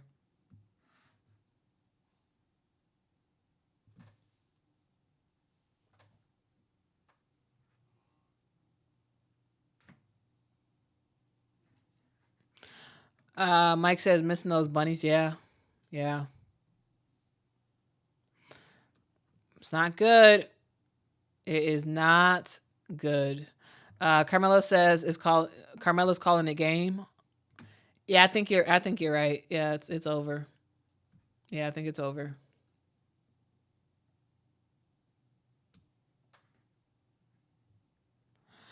There will be some places where you can watch it, Lil.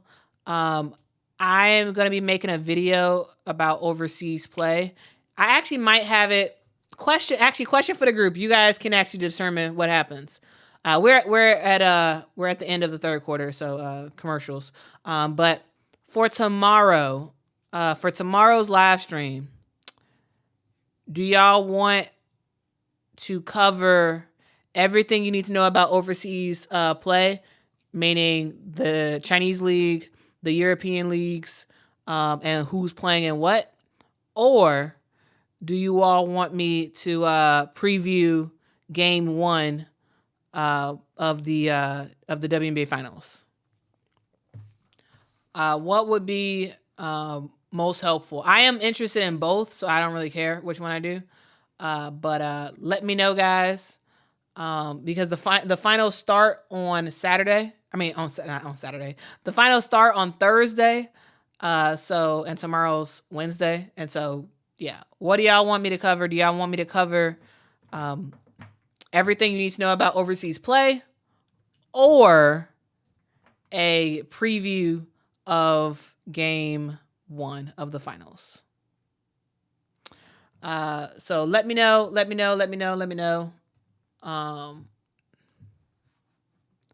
Because it's not an instance of like, oh, just pick which one you like the most. I like both topics, so I don't really care.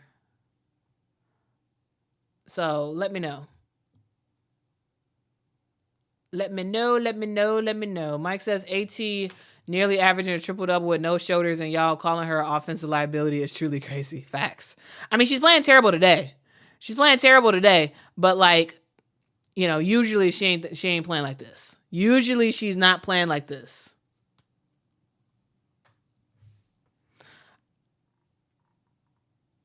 Okay, somebody else saying both. I think it's gonna be hard to do both. So I think I need to just pick. I need to pick one though. Those nicely dressed people next to the bench for the Minnesota Lynx, they are always there. It's like I think they're like husband and wife. They're at every game and they're always dressed up. They always look very, very nice. Always looks a little bit out of place, but they're always sitting on the bench right next to the Minnesota Lynx. I don't know who these people are, but they're always there. Every time I watch the Lynx play at home, these two people are always there. All right, Natisha Heidemann gets it to Xander Lassini. Back to Heidemann. There's a foul down low. Nafisa Collier is fouled. Looks like that is on Brianna Jones. Guys, it looks like there's a lot of yeah, I'm gonna do a poll. Good suggestion, Carmela. I think it's gonna be pretty hard for me to to count all these. So let me do a poll.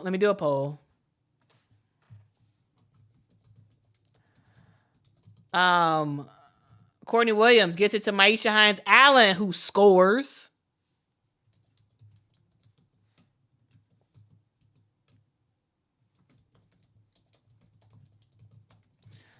You need Alyssa Thomas with the basketball. AT gets it to Veronica Burton. VB thought about 3-point shot. Decides to pass it to Ty Harris. Ty Harris back to VB. Burton for 3. Misses the shot. Rebound to Maisha Hines Allen.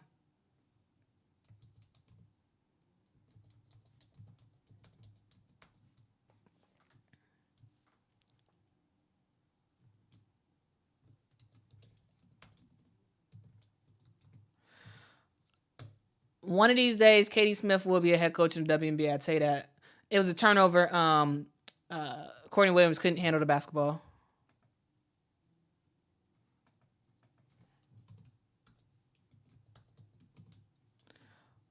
Oh, nice pass from Alyssa Thomas to Brianna Jones.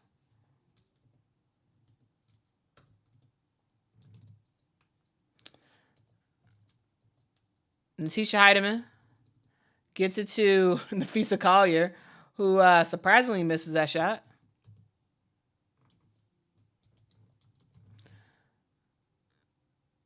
All right, Veronica Burton with the basketball. She gets it to Brianna Jones. Ty Harris missed pretty badly.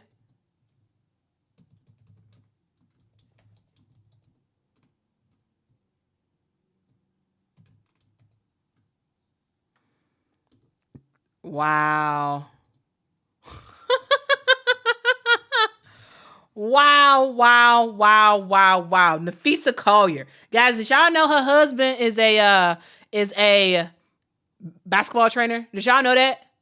The moves that Nafisa Collier does, I guarantee you, her husband is giving her the best moves to do. Because, man, watching her play basketball is just the finesse, guys. She gets the shot to go, and one opportunity, makes the free throw.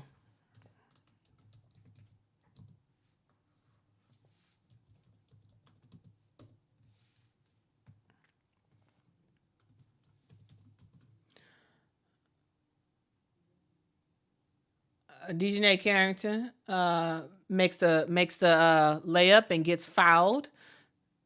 She's gonna get to the line, shooting one shot.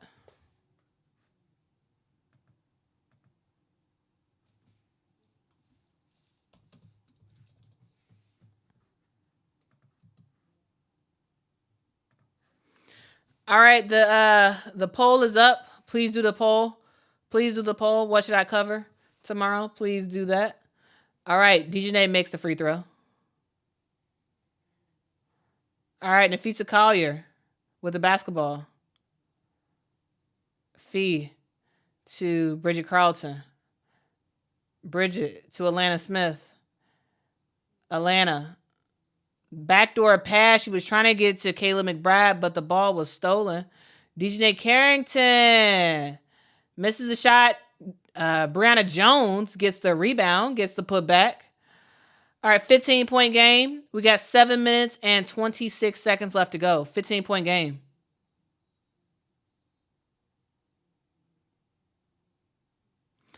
That's a foul on DJ Carrington.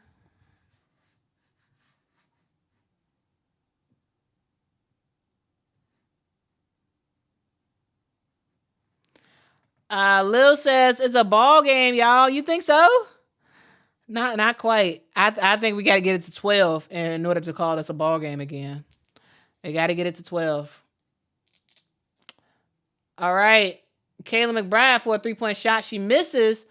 Offensive rebound from Nafisa Collier. She gets fouled and she is going to head to the line for 2 shots.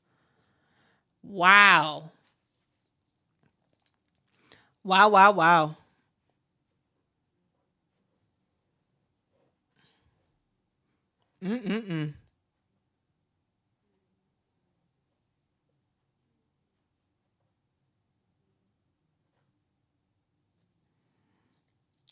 This is crazy.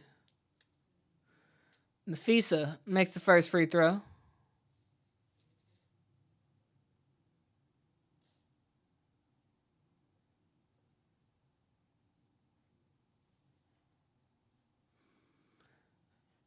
She misses the second free throw.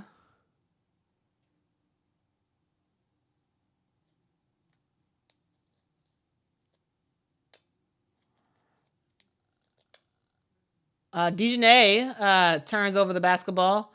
Courtney Williams gets her shot blocked. It gets it to Bridget Carlton, then Alana Smith. Now Kayla McBride to Courtney Williams for 3. Courtney Williams with the 3-point bucket. And her dad is hype. He is hype. All right, Dejanay. Thought about the shot, passes it up. Brianna Jones with the basketball gets fouled. She's going to head to the line for 2 shots.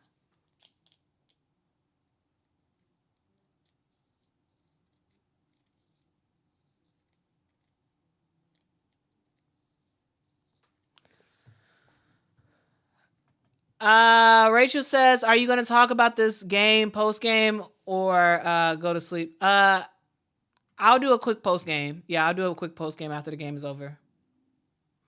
Yeah, I'll do a post game. So stick around after the game is over. We'll talk about this game, talk about what happened. All right.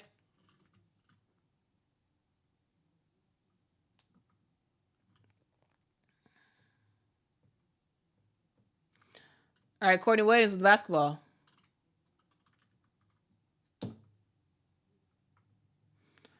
Courtney with the crossover, with the layup. She's like, I don't know, man. Courtney Williams on fire. Ty Harris to Veronica Burton. Burton back to Ty. Ty gets the screen. She gets it to Alyssa Thomas. AT to Brianna Jones, who gets her shot blocked. Ball goes out of bounds. Wow.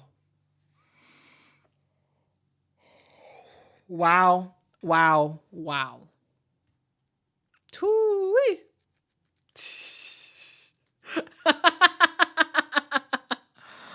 What a game. What a game. Timeout says start the post game now. It's over. Hey, it's not over. It's not over until the final whistle blows, okay? It is not over until the final whistle blows. Let's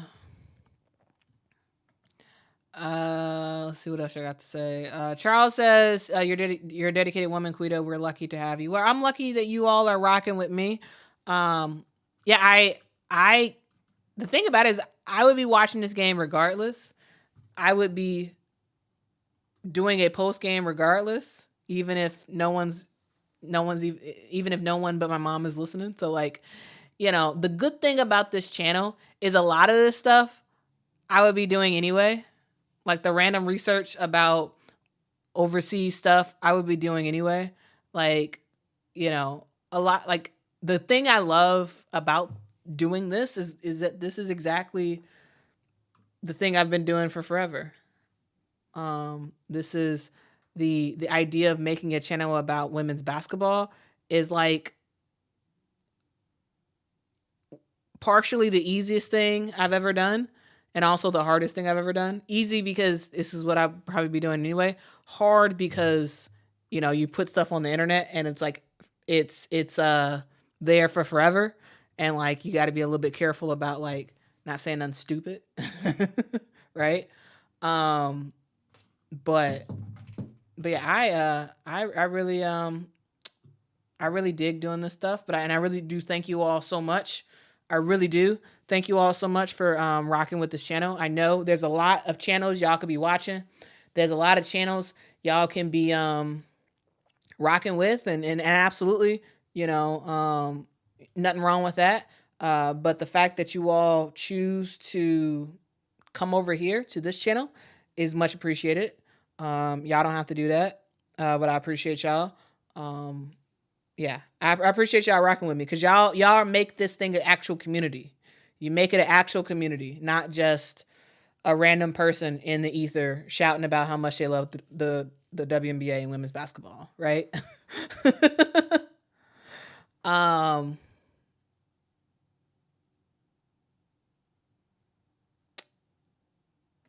Carmelo says, technically you are correct, but our eyes are telling us the game is over. And Mike says it's over, Quita. Oh, Lizzie Whalen in the building. Lizzie Whalen. I appreciate you, Jay Bear. I really do appreciate the support. Salute to y'all. All right. Ball is getting inbounded. Veronica Burton, she gets it to Dejanay Carrington. And Dejanay is saying, get off of me, Nafisa. Dejanay, turnaround jumper. Oh, that was nice. Ugh. That was nice. I'm a basketball professor. That's funny. All right. Little jab step action by Nafisa Collier. She stops, pops, and hits the shot. Y'all, when Fee do that jab step, it get dangerous. It get dangerous when she do that jab step. I'm just saying. Dejanay pass to Veronica Burton. Burton ends up getting fouled by Courtney Williams. Yeah, hit that like button if you can. Hit that like button.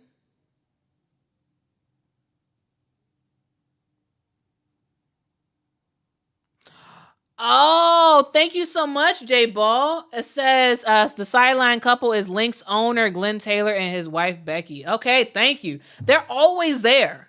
I love the fact that they are like always supporting their team. So shout out to them. So they're the owners of the team. All right. Well, they always are the best dressed. Every Minnesota Lynx game over the years, the Minnesota Lynx games I've watched, I always see that couple. I always see that couple there.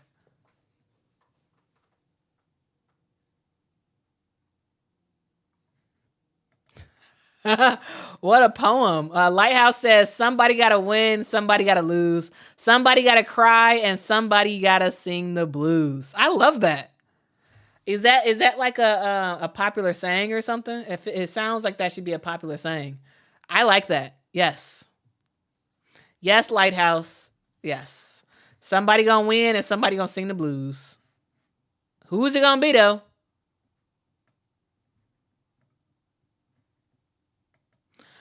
Carmelo says, random, but how worried are you about the sky from player retention, finding a coach, player engagement, etc.? To be honest with you, I'm a little bit of I don't care mode for the Chicago Sky. They have made me actually pretty upset this season. They made me pretty upset about specifically related to the decision to fire Coach Teresa Weatherspoon. Now, again, maybe there's more information, but I'm not aware of any information. I'm just aware that, hey, they didn't like that they didn't make the playoffs, and so they fired her. That made me really upset. I think it's dumb. I think it seems clear that they are moving on from Kennedy Carter, and Kennedy Carter will not be on the team next year. So I'm upset about it. I am annoyed. I think the Chicago Sky are going to be trash next year. And to be honest with you, I don't know if I really care anymore. I don't know if I really care. Right now, I don't care. I don't care. I have tried to pivot my thoughts, and yeah, player retention is going to be trash. No one's going to want to come to Chicago. No one's going to want to return back to the Sky if they're a free agent. When it comes to getting better players to come to the Chicago Sky, no one's going to want to come to Chicago Sky because clearly our ownership has no idea what they're doing. No idea. Finding a coach, good luck. What coach is going to deal with that? What coach is going to deal with what the Chicago Sky ownership are doing? Who's going to deal with that? Get hired just in the back of your head thinking, oh my goodness, I might get fired before the year's up. Who's going to do it? I mean, the Sky are screwed. The way I see it right now. Could that change? Yeah, sure. But right now, I don't really care. So that's my thoughts on that. Yes, there's some fantastic coaches that the Sky could hire, but would those fantastic coaches actually play for the Chicago Sky? I mean, actually coach for the Chicago Sky? No way. Why would they? If I'm a good coach, why in the world would I go to Chicago? Why? I would go to LA. I would go to Atlanta. I would go to the Valkyries. Why would I go to the Chicago Sky? Why? Why would I go? After seeing what they did to Teresa Weatherspoon. I'm just saying. Anyway, that was a jump ball. All right. Veronica Burton goes for the 3-point shot. She airballs it. Wow, that was terrible. All right. Kayla McBride got the rebound. And Courtney Williams has the basketball. She gets it back to Kayla McBride. Kayla to Nafisa Collier. Nafisa faces. Spin move. Passes it around. Courtney Williams. Mid-range. She misses. Offensive rebound, Alana Smith. She gets it to Nafisa. Nafisa misses the 3-point shot. Rebound, Alyssa Thomas. AT to Burton. Okay, y'all got to get some points on the board. It's getting a little bit too late. DeWanna Bonner lets it go for a 3-point shot. She gets it good to go. Nice shot. Again, too little too late, but it's something. Courtney Williams has the basketball. She passes it to Bridget Carlton ended up missing a 3-point shot.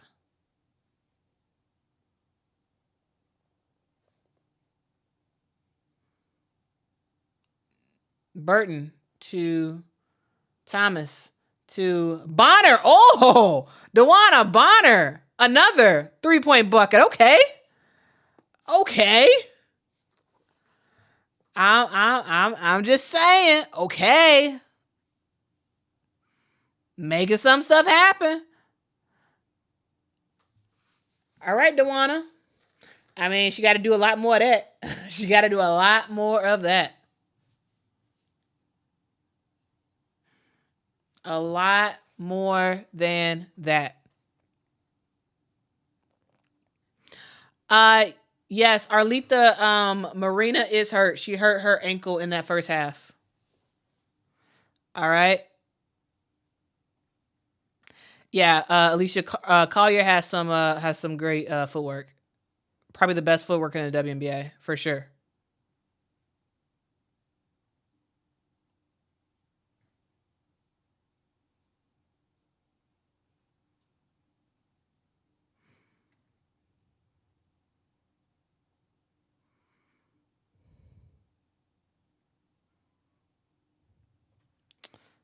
Let's see.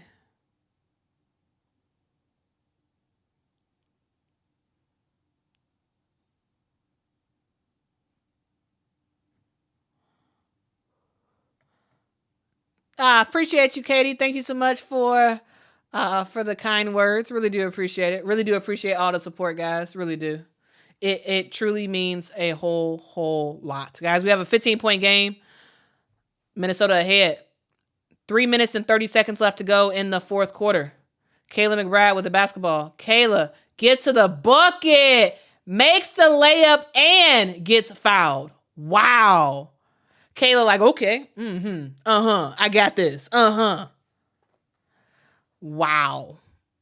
Kayla McBride.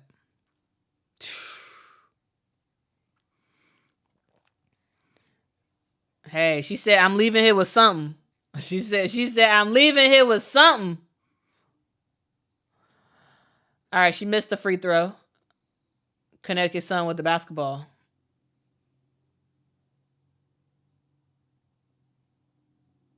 AT to Burton. Burton for 3. Okay. Okay, Veronica Burton. Okay. All right, let's see if Minnesota can respond. Natisha Heidemann with the basketball. She gets it to Nafisa. To Kayla. Back to Nafisa. Back to Kayla McBride. She almost got the ball stolen. She gets the screen. Kayla McBride for 3. And she hits it. Kayla McBride. Wow. And guys, y'all saw after that screen, they both went with Nafisa Collier. Both players went with Nafisa Collier, which left Kayla McBride wide open. Again, bad defense. Bad defense. Bad defense. Bad defense. Why you so bad? The Connecticut Sun got some bad defense. Oh, it's so bad. Natisha Heidemann. Speaking of bad defense, Natisha Heidemann on the inbound gets the layup to go. Man. We got Ty Harris with the mid-range shot. Gets it to go.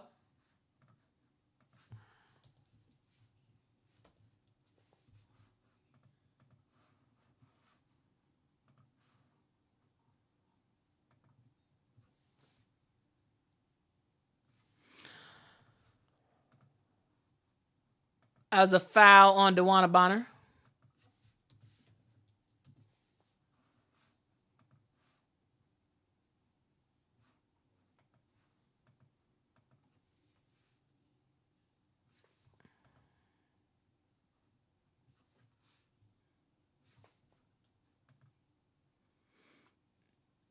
Fee misses her first free throw.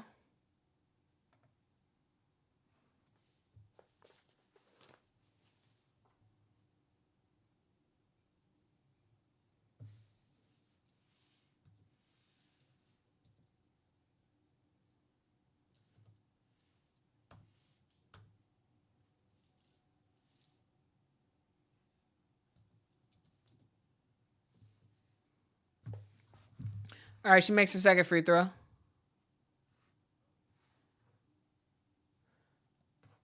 All right. DeWanna Bonner, another three-point shot. She misses. Dejanay Carrington gets the rebound. She gets fouled. She's going to head to the line for 2 shots.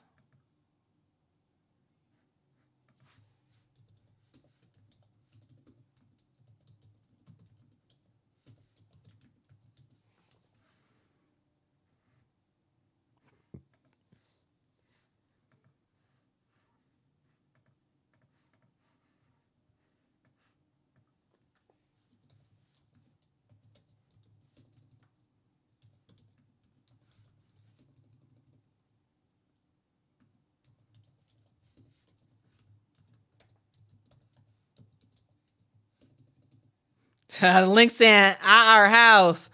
All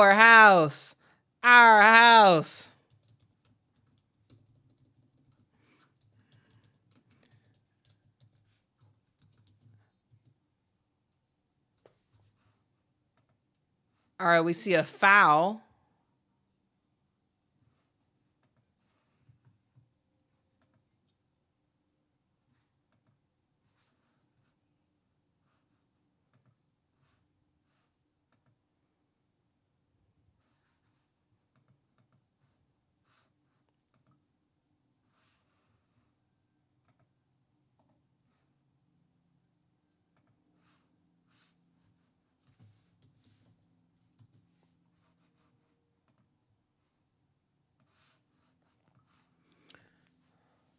All right, 24 points for Courtney Williams.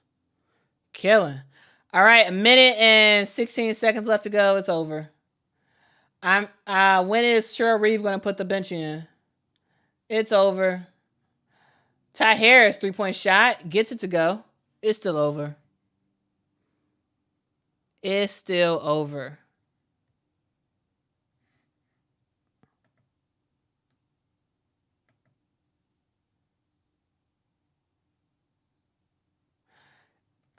Ty Harris steals the basketball, but she turns it right back over. So it's over.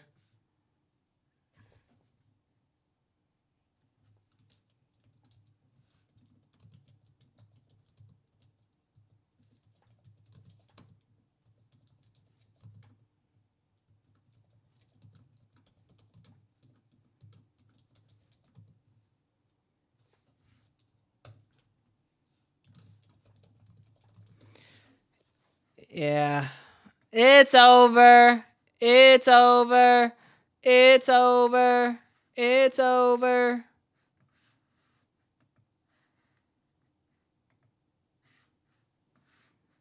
Wow. Wow, wow, wow.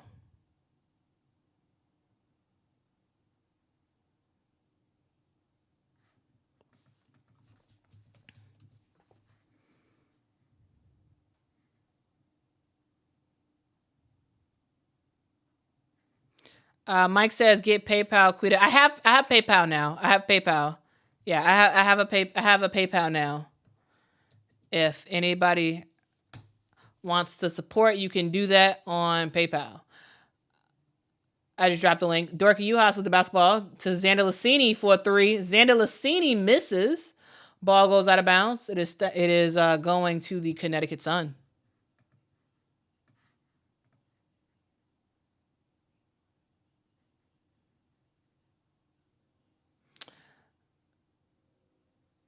Missed shot.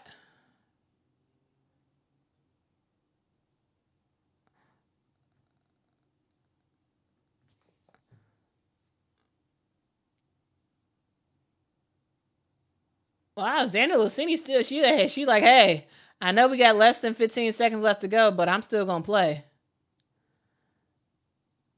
3-point shot. Burton misses. And the crowd goes wild. Wow. The Minnesota Lynx are back. Guess who's back? Back again. Lynx are back. Tell a friend. All right, guys, let's do a recap. Let's do a recap. Let's do a recap.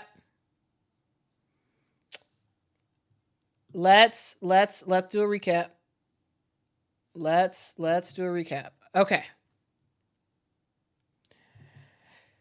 Guys, ladies and gentlemen,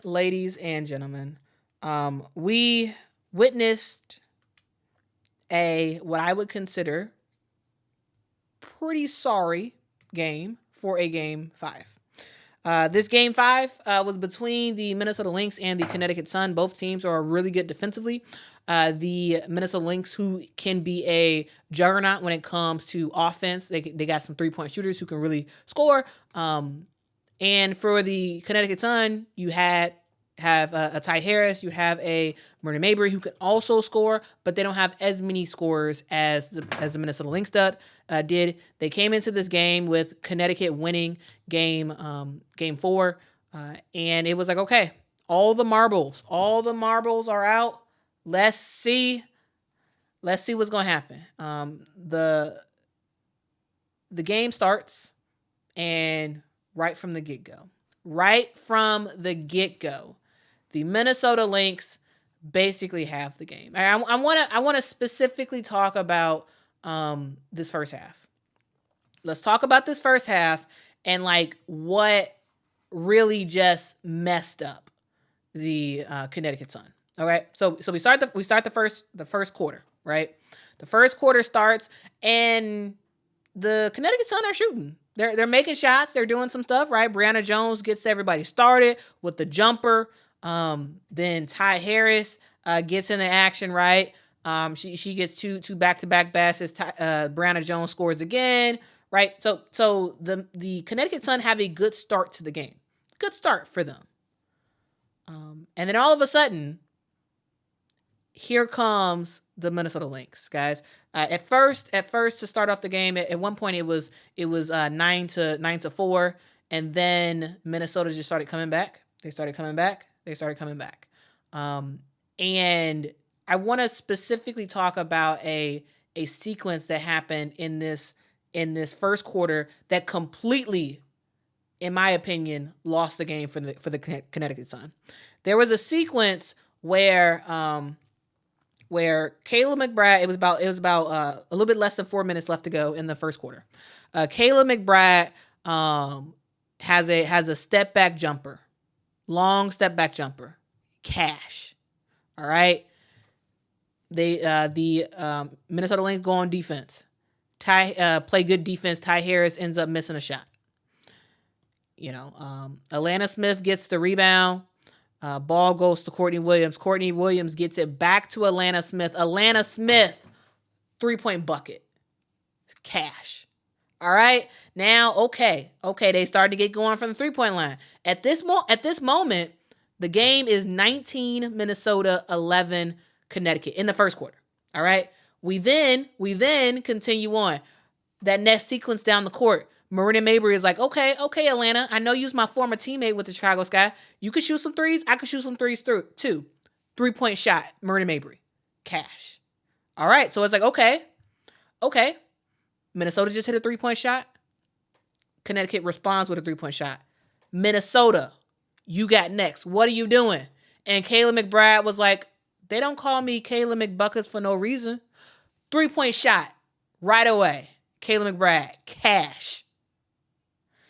And then they go down the court again. Good defense by the Minnesota Lynx.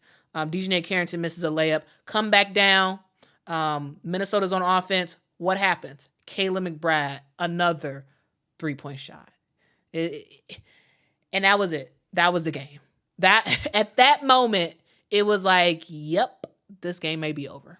This game, Kayla McBride, 2 huge back-to-back 3-point buckets. At that moment, the score was 25 Minnesota, 14 Connecticut Sun. Not an insurmountable lead at all, but with the momentum that the Minnesota Lynx had, it was clear in my head that the game was over. Yes, technically was the game over? No, it wasn't. But that moment in the first quarter, to me, kind of sealed it. Because what that showed is that sort of sequence, that sequence that allowed Minnesota to get 3 really good looks at the 3-point line. What caused that? It was lack of defense. The Minnesota Lynx were setting screens, and when they were setting screens, the way that the Connecticut Sun would defend those screens were atrocious. How slow the Connecticut Sun was on defense in that first quarter was atrocious. The reason why Kayla McBride gets 2 back-to-back 3-pointers is because she was basically wide open for those shots. There were so many open shots by the Minnesota Lynx in this game. So many because of bad defense. At the end of the first quarter, the score was 31 Minnesota, 18 Connecticut. Yes, Minnesota is a really good team. However, it's no way Minnesota should be scoring 31 points over Connecticut. The reason why they did that is because bad defense. We kept seeing pick and roll constantly. Either the person with the ball was getting the pick, like was getting the pick set for them, or it was an off ball pick and roll situation, screen and roll action, right? And it was just the Connecticut Sun didn't play it right. Either both players went to defend the screener and left the player with the ball wide open for an easy shot, or they overhelped on the person with the ball and the screener got a good opportunity. And it's one of those things where like I was thinking like, man, guys, this is simple basketball 101. What's going on? What is the problem? And I think the problem was fatigue. I think the problem was fatigue. This is a team that is a bit on the older side, right? They got a lot of vets on their team. And they just didn't have it. They just did not have it at all. Again, at the end of that first half, at the end of that first quarter, 31 Minnesota. 31. Only 18 for the Connecticut Sun. And sort of it sort of went from bad to worse for this game. It went from bad to worse. Also a thing to note in that first half, we saw Marina Mabrey go down. Marina Mabrey, she was kind of fell towards the baseline and was getting up and starting to run.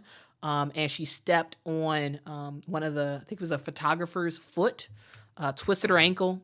She was on the ground for a while. Ended up getting back up, came back into the game. However, I don't believe we saw her. I don't believe we saw her after the second half, because it was not great. It was not great at all. This is a team that is better than what we saw. They are way, way better than what we saw tonight. This was not a good showing at all. And this was a game that, like, I was fearful for a good amount of this game. I was fearful that this is about to be a blowout. Guys, you never want a blowout in a Game 5 situation. Game 5 for the WNBA, that means that's the last game. That is the last game. And we almost witnessed the blowout. But anyway, let's continue on. Let's continue on talking about this game. A couple things to know is basically the Minnesota Lynx kind of had it the whole way. There was a special moment in the second half, at the start of the second half in the third quarter, where Connecticut actually went on a pretty substantial run. I believe they scored like 7 points in a row in that third quarter. We saw some good looks. Dejanay Carrington kept getting fouled. She kept getting to the foul line, making shots. And DeWanna Bonner, same thing. And the Minnesota Lynx, they weren't doing nothing. The Minnesota Lynx did not score until 5:38 in the third quarter. Almost they went almost 5 minutes without scoring. And they finally scored on a 3-point shot. Seemed like the 3-point shot really did get this team going today.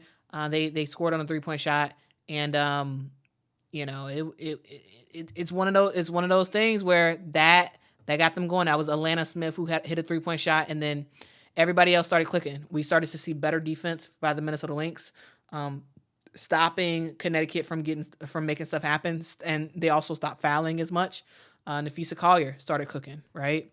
And then of course we got the mid-range assassin who was shooting 3-pointers today. Courtney Williams was killing. This is a game where several players for the Minnesota Lynx cooked at different times. Several. Okay. I want to talk about number one, the best player on the team, second best player in the WNBA. Her name is Nafisa Collier. Nafisa Collier, it's like every time she comes out on the basketball court, she puts on a footwork clinic. She had 27 points in this game, 11 rebounds, 4 assists, 4 block shots.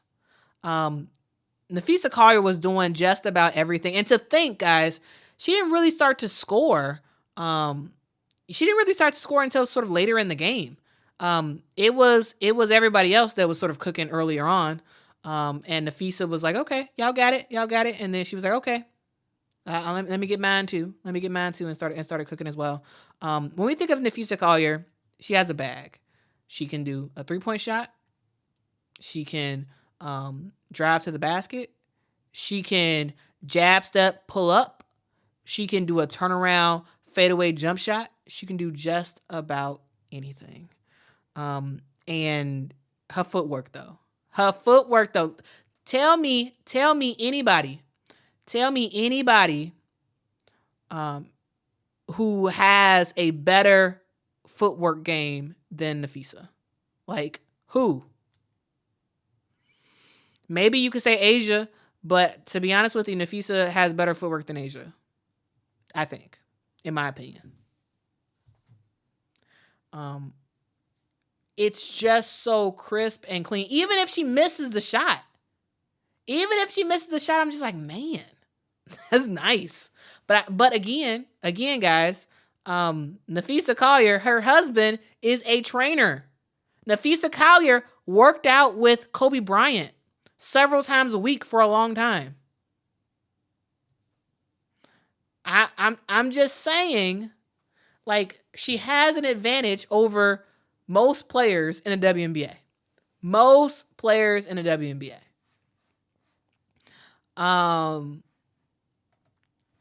Elsbeth says that's UConn training. I don't think you can just say that's UConn training. No.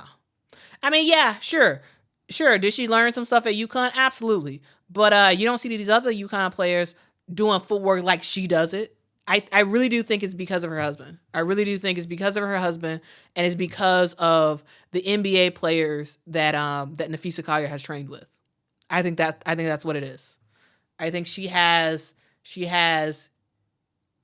NBA style footwork. That's a rarity in the WNBA. That is a huge rarity in the WNBA, and a huge advantage that she has over just about everybody else. All right. But Nafisa, she did her thing in this game, right? 10 of 16 from the field, did her thing. Got to the line several times. But to me, the key player in this game, the MVP of the game, it wasn't Nafisa Collier. No. The MVP of the game was Courtney Williams. Courtney Williams, in my opinion, should be the MVP. I thought Courtney Williams played lights out. She played lights out. Not only did she play good defense, she shot that ball like crazy. In that first half, Courtney Williams does not miss a shot. I believe she went 6 of 6 in that first half alone. 6 of 6. She finishes the game with 24 points. She went 100% from the 3-point line. 3 of 3 from the 3. She was able to get to the basket when she wanted to. She got that mid-range that's automatic, right? She is a player who it was great to see. Because we all know, everybody and their mama knows that Nafisa Collier is going to cook. Everybody knows she's going to get at least 20-something points. Everybody knows that. But what I think we did not know is that Courtney Williams was going to go off like she did today. She went off. 24 points, guys. 7 assists. 2 steals. 1 block. 4 turnovers. It was special. And I think she played really good in the last game as well.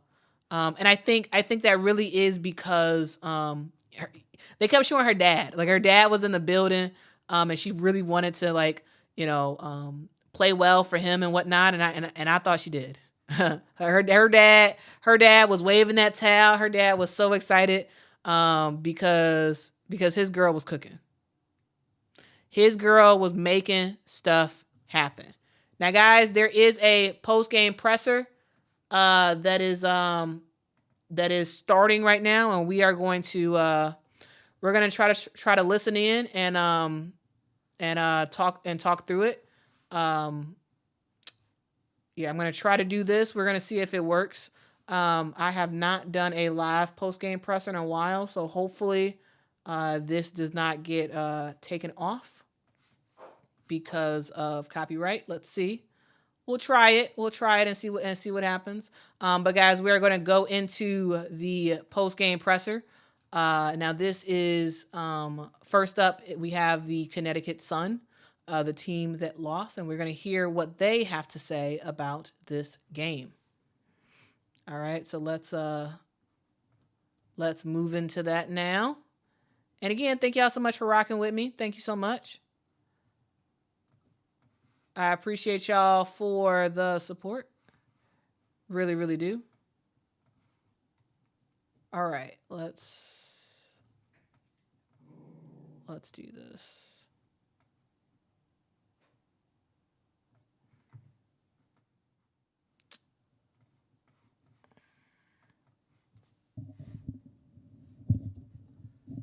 All right, we're about to play this.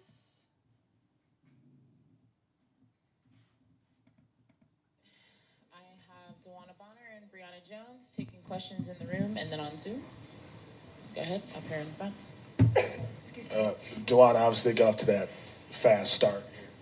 Oh, okay, sorry. They got off to that fast start, and it was hard to kind of climb out of that. What happened in that early quarter?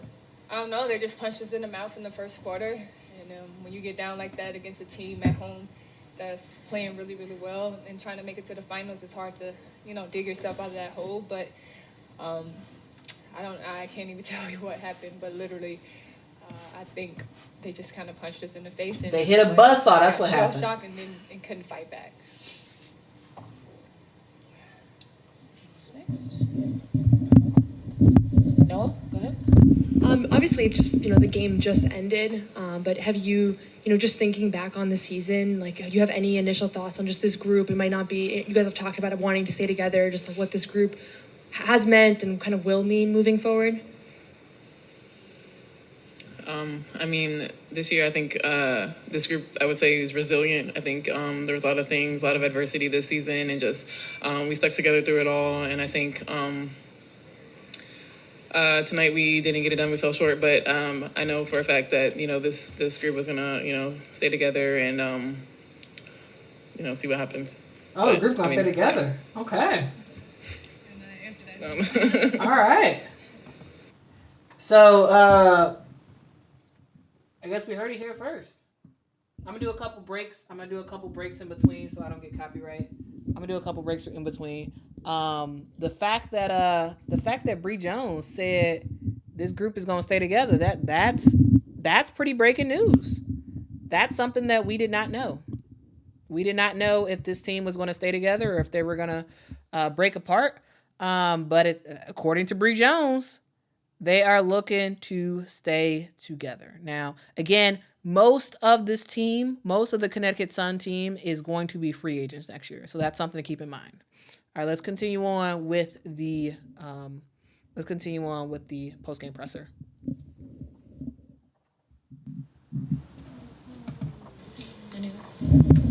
This is for either of you.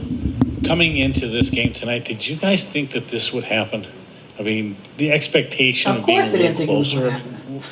What's your attitude coming in, and what happened? Of course. We knew coming into this game, tied series, game 5, backs against the wall, who was going to step up, and they came out strong. Unfortunately, we dug ourselves a hole in that first half. We came out in the second half, and we fought, but we dug ourselves too big of a hole in that first half. Yeah, to either player. Collier's a tough player to guard on any night. What was she able to do tonight because she managed to do a whole bunch of good things. What was she able to do against her tonight, particularly against her good defense? She's a great player. Bree Jones, like, hey, you take that. Both sides of the ball. She led her team all night. She was aggressive. She's been having a great year all year, so I didn't see that stopping in this game. And when she's in rhythm, it's tough to stop. But this is nothing new. She's literally been playing like this all year long, and I didn't think it was going to change anything tonight. For either of you, they had a big lead at the half, but you guys came out in the third quarter, really frustrated their offense. I think it was 5 minutes or so before they were able to get a score in the third quarter. What was kind of the message at halftime, and how were you able to come out and just be successful in the opening minutes of the third? I mean, I think it was just who do we want to be going into that second half? Do we want to come out and fight? We're not a team that's going to just lay down and die. So I think coming on to in the second half, we knew that we didn't give the effort that we needed to in the first half, and we definitely wanted to come out stronger and be aggressive in the second half. So that's what we did, just make everything tough for them. To either player, Dejanay, y'all getting pulling after down them with these 10 plus questions. rebounds tonight, struggling with the shot a little bit, but getting to the free throw lines. Just what is it about her, and what do you kind of see as her future outlook in the W? She's an aggressive player. She attacks night in, night out. She's been attacking all year. She added to her game, and I think you saw that, and she was, successful with it. So, her and getting to the free throw line tonight was huge for us, and she just was aggressive mindset in the second half, and we needed that from her. So for her to come out of the locker room and put her head down and go and try to get us to the line, and but I don't see that changing in her game at all. I see her adding to her game each year. She's come back and adding new things. So that's kudos to her. So I think this is something that she can learn from, and I'm excited to see what the future holds for her. All right. How good is their defense, and how was it particularly in the third quarter? How good is Their defense. the Lynx? Yeah. Oh yeah, they're a great defensive team. They play well off each other. They help each other. They speed you up. They're physical. They were physical with us every game this series, and they feed off each other very, very well. So they're I a think really it good was defensive team. two heavyweight defensive teams going at it, and they just got the upper hand tonight. For both of you, honestly, you've been in these situations before. You've been in the finals before. Can you describe for people who will never experience it just how difficult it is, one, to get here, two, to force a game 5, and 3, to get to a finals? You know what I mean? It's hard. I think you saw it this season. Every night, you're going up against great teams and great players. So to get to this point is tough. But then, once you get here, it amps up even more. The physicality amps up. People making plays amps up. Everybody is, taking it to another level once you get to the playoffs. And it takes that much more discipline and that much more toughness to make it to the finals. And we've been there. So we definitely know what it takes to do it. So.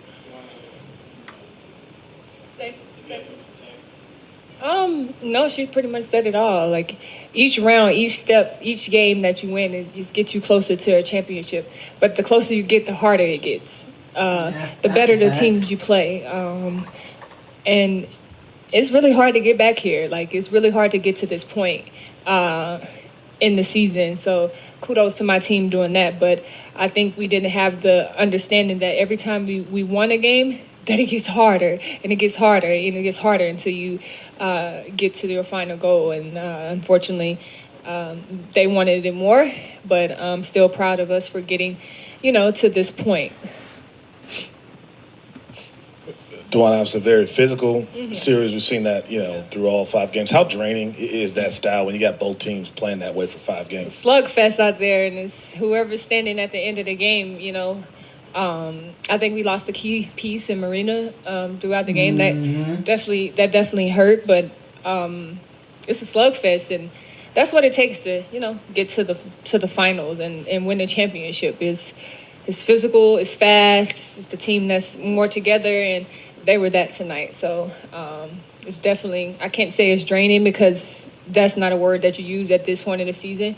You got to overcome that if you want to be a champion, and because next round, if we would have made it there, it would have been even tougher. So, they just was the better team tonight. And ending with Jordan on Zoom. DeWanna Bonner is always a great interview. Hey, ladies. So my question is for you, DeWanna, and it's about Breezy. So I guess just talk about, she didn't play in the playoffs because of her injury, and just to come back, be an all-star, and make it this far. Just talk about what's it like about Breezy, that people don't pay attention to about her game, both on and off the court. Breezy is a constant force in this league. It's really hard to come back from injury and play She was out last year. at that level. So, and we asked a lot of Breezy, so it probably was a little bit unfair, coming off an injury.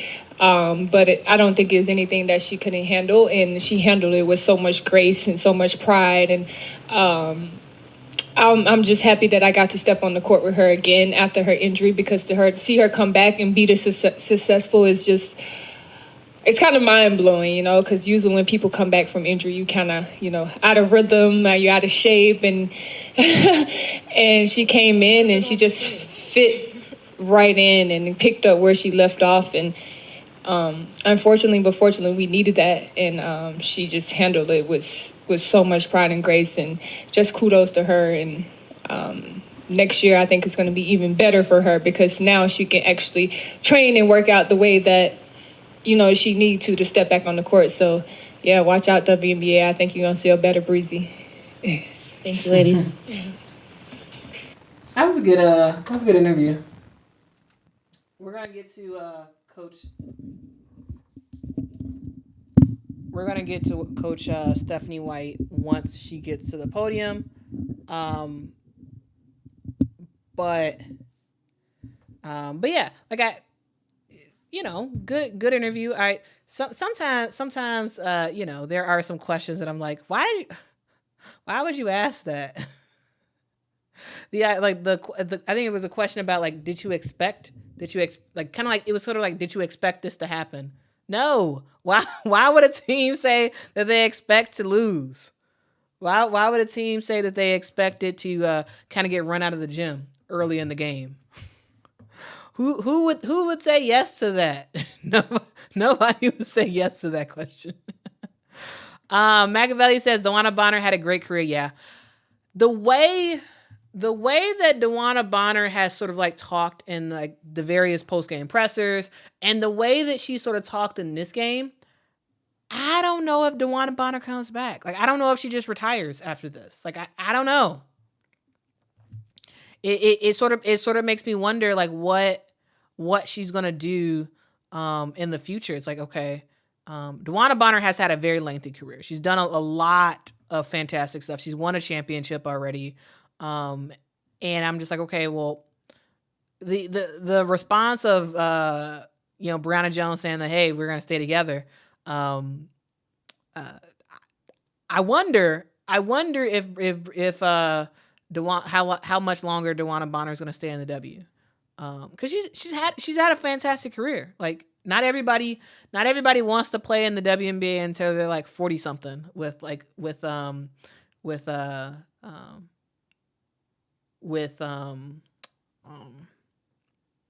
Taurasi, right? Not everybody wants to do that. And so like I don't know how much longer she stays in.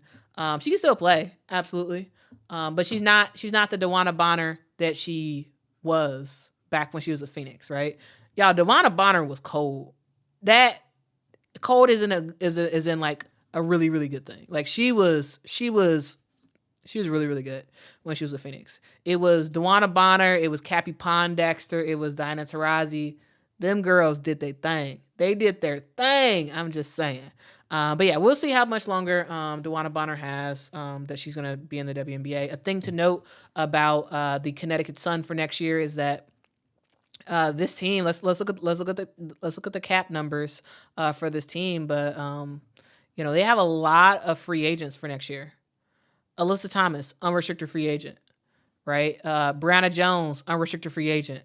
DeWanna Bonner, unrestricted free agent. Tiffany Hayes, unrestricted free agent. Astudu Fall, unrestricted free agent. Dejanay Carrington, restricted free agent. That's basically the entire team.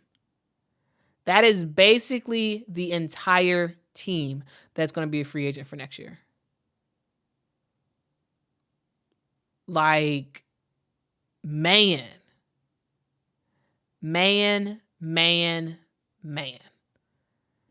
This team is going to probably look pretty different. It's probably going to look very different for next year.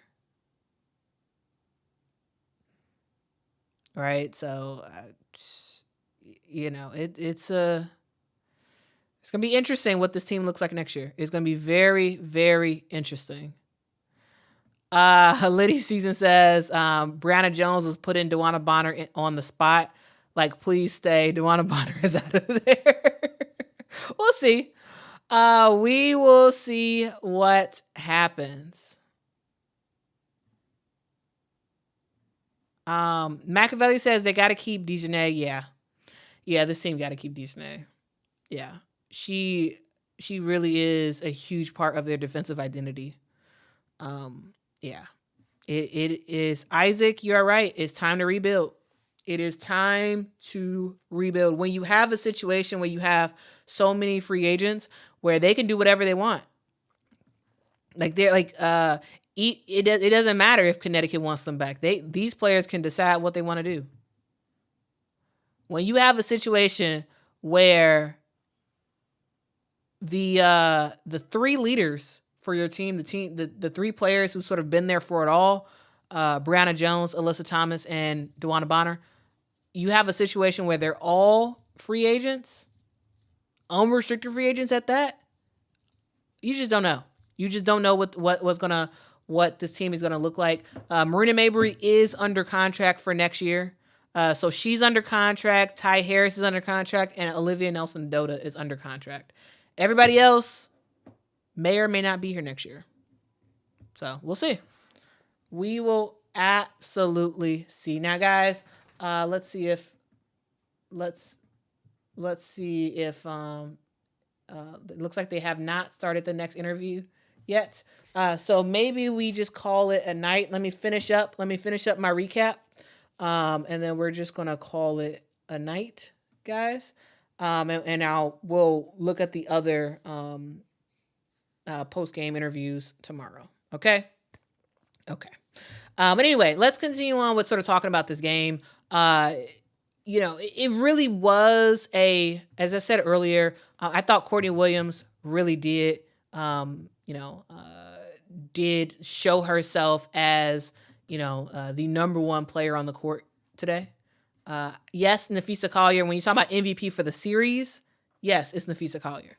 But MVP for this game, it was Courtney Williams. Again, Courtney Williams, 3 for 3 from the three-point line, 24 points, 7 rebounds.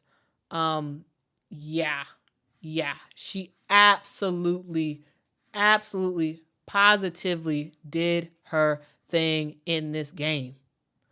And it was great to see. It was really great to see. I enjoyed it. I really enjoyed watching her play. Also, Kayla McBuckets was hitting shots as well. She had hit 3 3-pointers. She had 19 points in this game. 19 points, 4 assists for Kayla McBride, 1 steal.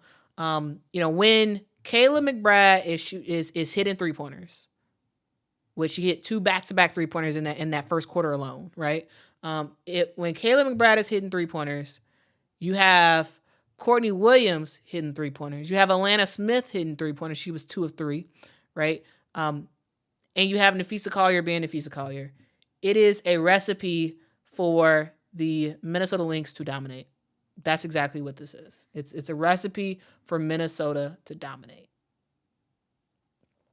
It's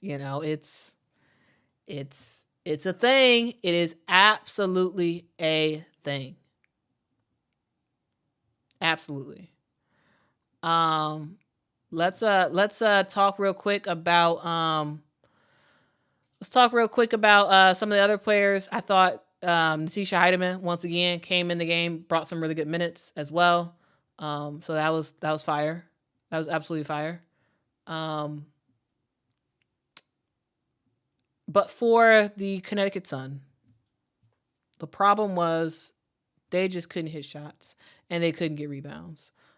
This is a team that the Minnesota Lynx shot 49% in the game. The Connecticut Sun shoot 38%. 38% in the game from the field, and they shot 34% from the three-point line. That's not good enough. That is not good enough for the Connecticut Sun to get the win over the Minnesota Lynx. It's not good enough. You need to hit your shots. And partially, some of this was probably because Marina Mabry, got hurt, right? But even before she got hurt, it wasn't like she was killing. She wasn't. She only played 14 minutes in this game because she did hurt her her ankle, sprained her ankle in the game, and she did come back, but she didn't finish out the game, probably because it like swelled over in halftime. It probably just swelled over and she just couldn't come back. Dejanay Carrington, I thought she had a good defensive second half in this game. In the second half, we saw steal after steal after steal from Dejanay Carrington. I thought she played a whole lot better defensively in that second half. In that first half, to be quite honest with you, I don't think anybody on Connecticut played well defensively.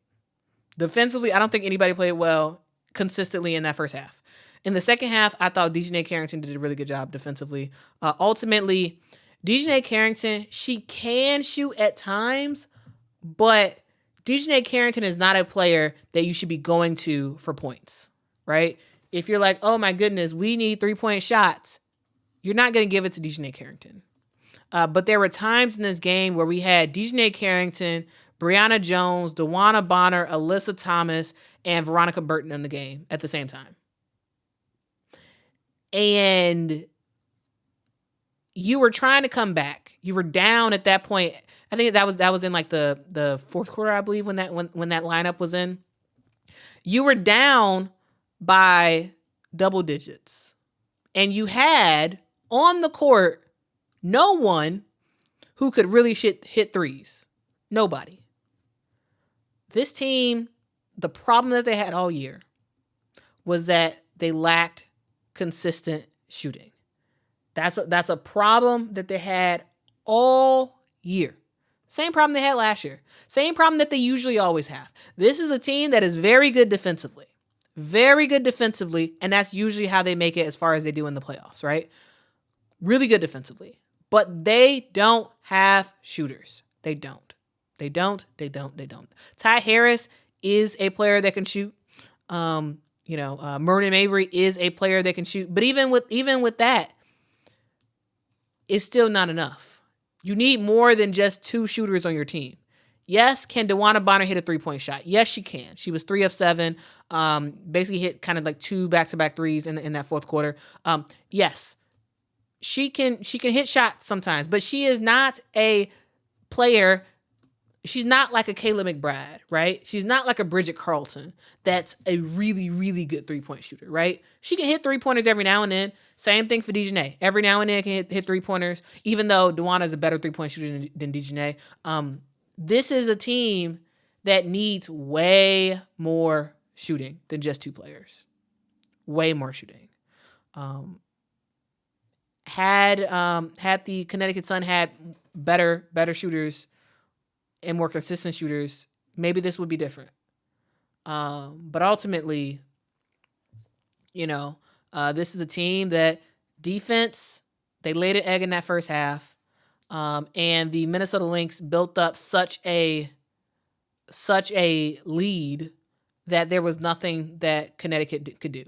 They outscore Minnesota in the third quarter, 14-12. They outscore them in the fourth quarter, 29-23. But ultimately, it does not matter. It does not matter because you allowed this team to get a massive lead. And it was just like, nothing you can do. Nothing you can do. And that's problematic. That is very, very, very problematic for this team, and they have to figure something out. They have to figure something else out. But the fact that they forced the game 5 is a huge accomplishment. Yes, ultimately does it matter in the grand scheme of things? No, because they lost, right? They lost. So of course it's not going to be the same, right? There is no moral victories in basketball. You either win or lose. It's a make or miss league. And unfortunately for the Connecticut Sun, they missed a lot of shots. And fortunately for the Minnesota Lynx, they made a lot of shots. And ultimately, that is the ball game. Guys, the final score is 88 the Minnesota Lynx, 77 Connecticut Sun. Yes, you may look at that score and be like, oh, that was pretty close. But the game was not as close as the final score shows. The game was not as close as the final score shows. It was way more lopsided than the score suggests. But guys, that's my thoughts about the game. I thought it is what it is. Also, I do want to say real quick, Brianna Jones, she had a double-double in this one. She had 16 points, 10 rebounds. Also, DJ Carrington had a double-double too, 17 points, 12 rebounds. A huge L also for the Connecticut Sun is that they turn over the ball a lot. They turn over the ball a lot. DJ Carrington, 6 turnovers. Alyssa Thomas, 4 turnovers. DeWanna Bonner, 4 turnovers. Brianna Jones, 3 turnovers. It was dumb mistake after dumb mistake after dumb pass after dumb pass after what are you doing after what are you doing for the Connecticut Sun. It was a struggle fest, absolute struggle fest. Alyssa Thomas had one of the worst games I've seen from her in a long while. 7 points, 6 assists, again, 4 turnovers. It just was like she just wasn't her normal self at all. At all. And at times, it looked like she was a liability on offense. And Alyssa Thomas, yeah, she can't shoot, really. But I never really think of her as an offensive liability. But today she was. Today, she was struggling. And when she would give good passes to her teammates would miss the shot. When she would give them a really good pass, they would absolutely miss it. Absolutely, they would miss the shot. And they got to be better than that. They got to be better than that. Got to be. But ultimately, it is what it is. Ultimately, it is what it is, guys. Real quick, let's take a look at the first couple minutes of the post-game presser with the Minnesota Lynx. And Mr. President's going crazy again, as usual. All right, let's take a look at the post-game presser, and then we will end this video, guys. All right, this is featuring Cheryl Reeve, Nafisa Collier, and Courtney Williams.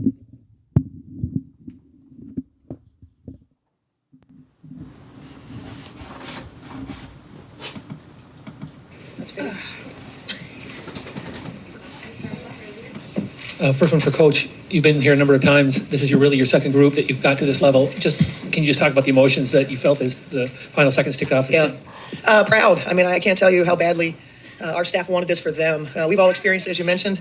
But this group it's just been a really special group, and the number of people that have reached out to me to tell me how much they enjoy watching them play and they do things the right way, and that we're rooting for them. And so I just overwhelmingly felt proud for how we played. We played Lynx basketball tonight, and it was nice to get back to that. I damn near guaranteed you that we would play the defense that we played. We're now 180-6 since 2011 when we hold our opponents below 40%. To do that to this team was special, and it was necessary for us to close them out. It's okay, Mila.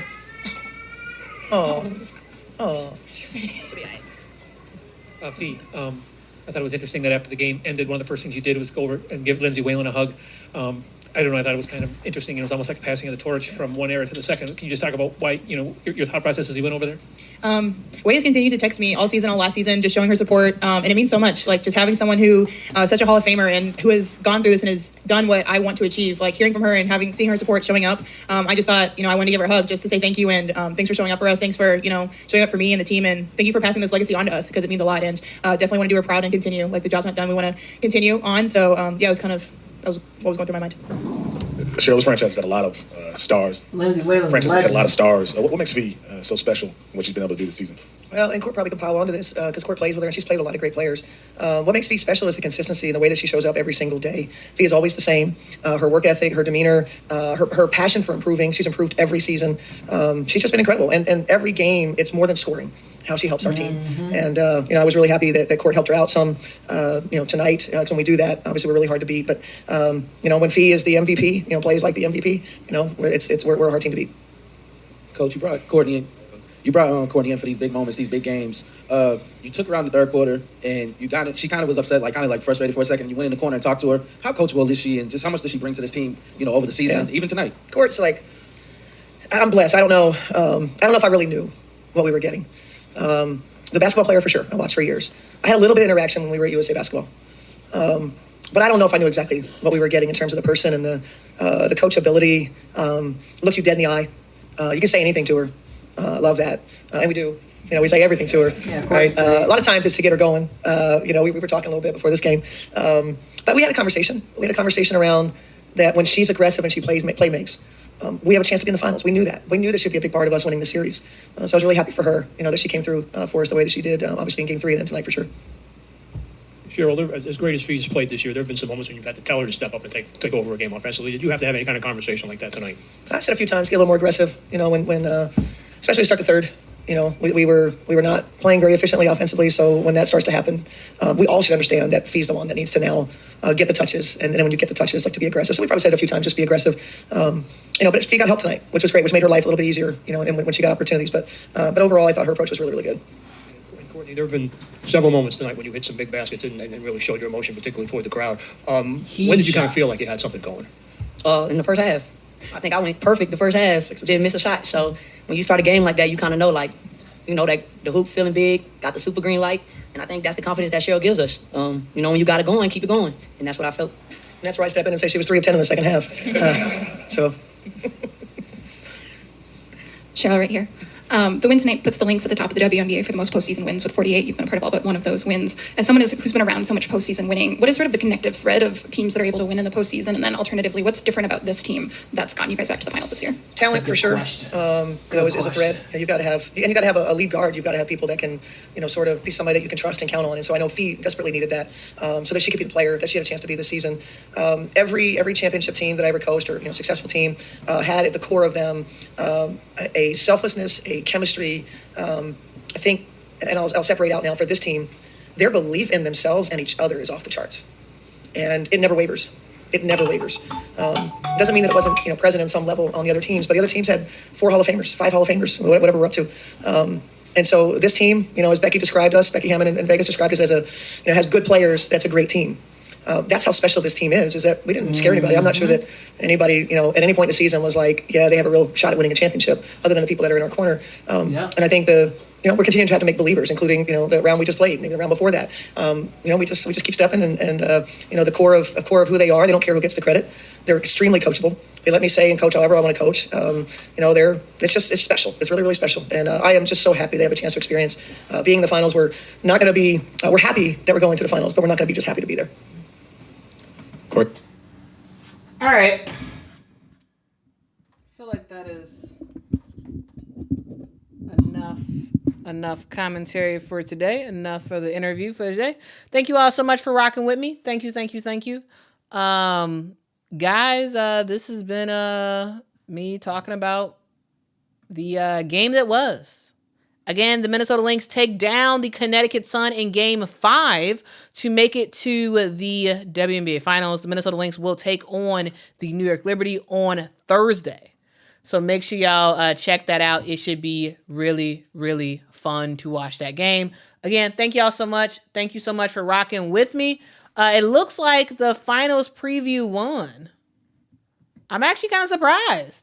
I'm surprised that the Finals preview won over Overseas 101. But yeah, so it looks like tomorrow we will be doing the Finals preview. All right. Thank you to everybody who voted. I'm going to do a quick screenshot of this vote. But thank y'all so much for everybody who voted. We will be doing a WNBA Finals preview tomorrow because that won over the Overseas 101. So I will have that overseas video on another day, possibly Friday. Maybe that'll be the Friday stream. Is we'll go through that. So tomorrow, WNBA Finals preview on Thursday. We will have the Finals game for a live stream, and on Friday it'll probably be Overseas 101. So thank you all so much for rocking with me. Thank you for supporting this channel. Guys, I make content all about women's basketball. So if y'all want to support that, y'all can do that by hitting that like button. hitting that subscribe button. Also, you all can consider joining the channel as a channel member, and also you can join on Patreon as well to support the channel if you'd like. I will see y'all in the next one. Thank y'all so much for rocking with me. Thank you all so much for your support. And hope you all have a fantastic day. If no one has told you, let me tell you, you matter, you are important, and I'm happy that you are on this earth. Be kind, be respectful to others. And I will see y'all soon. Until next time, guys. Bye-bye.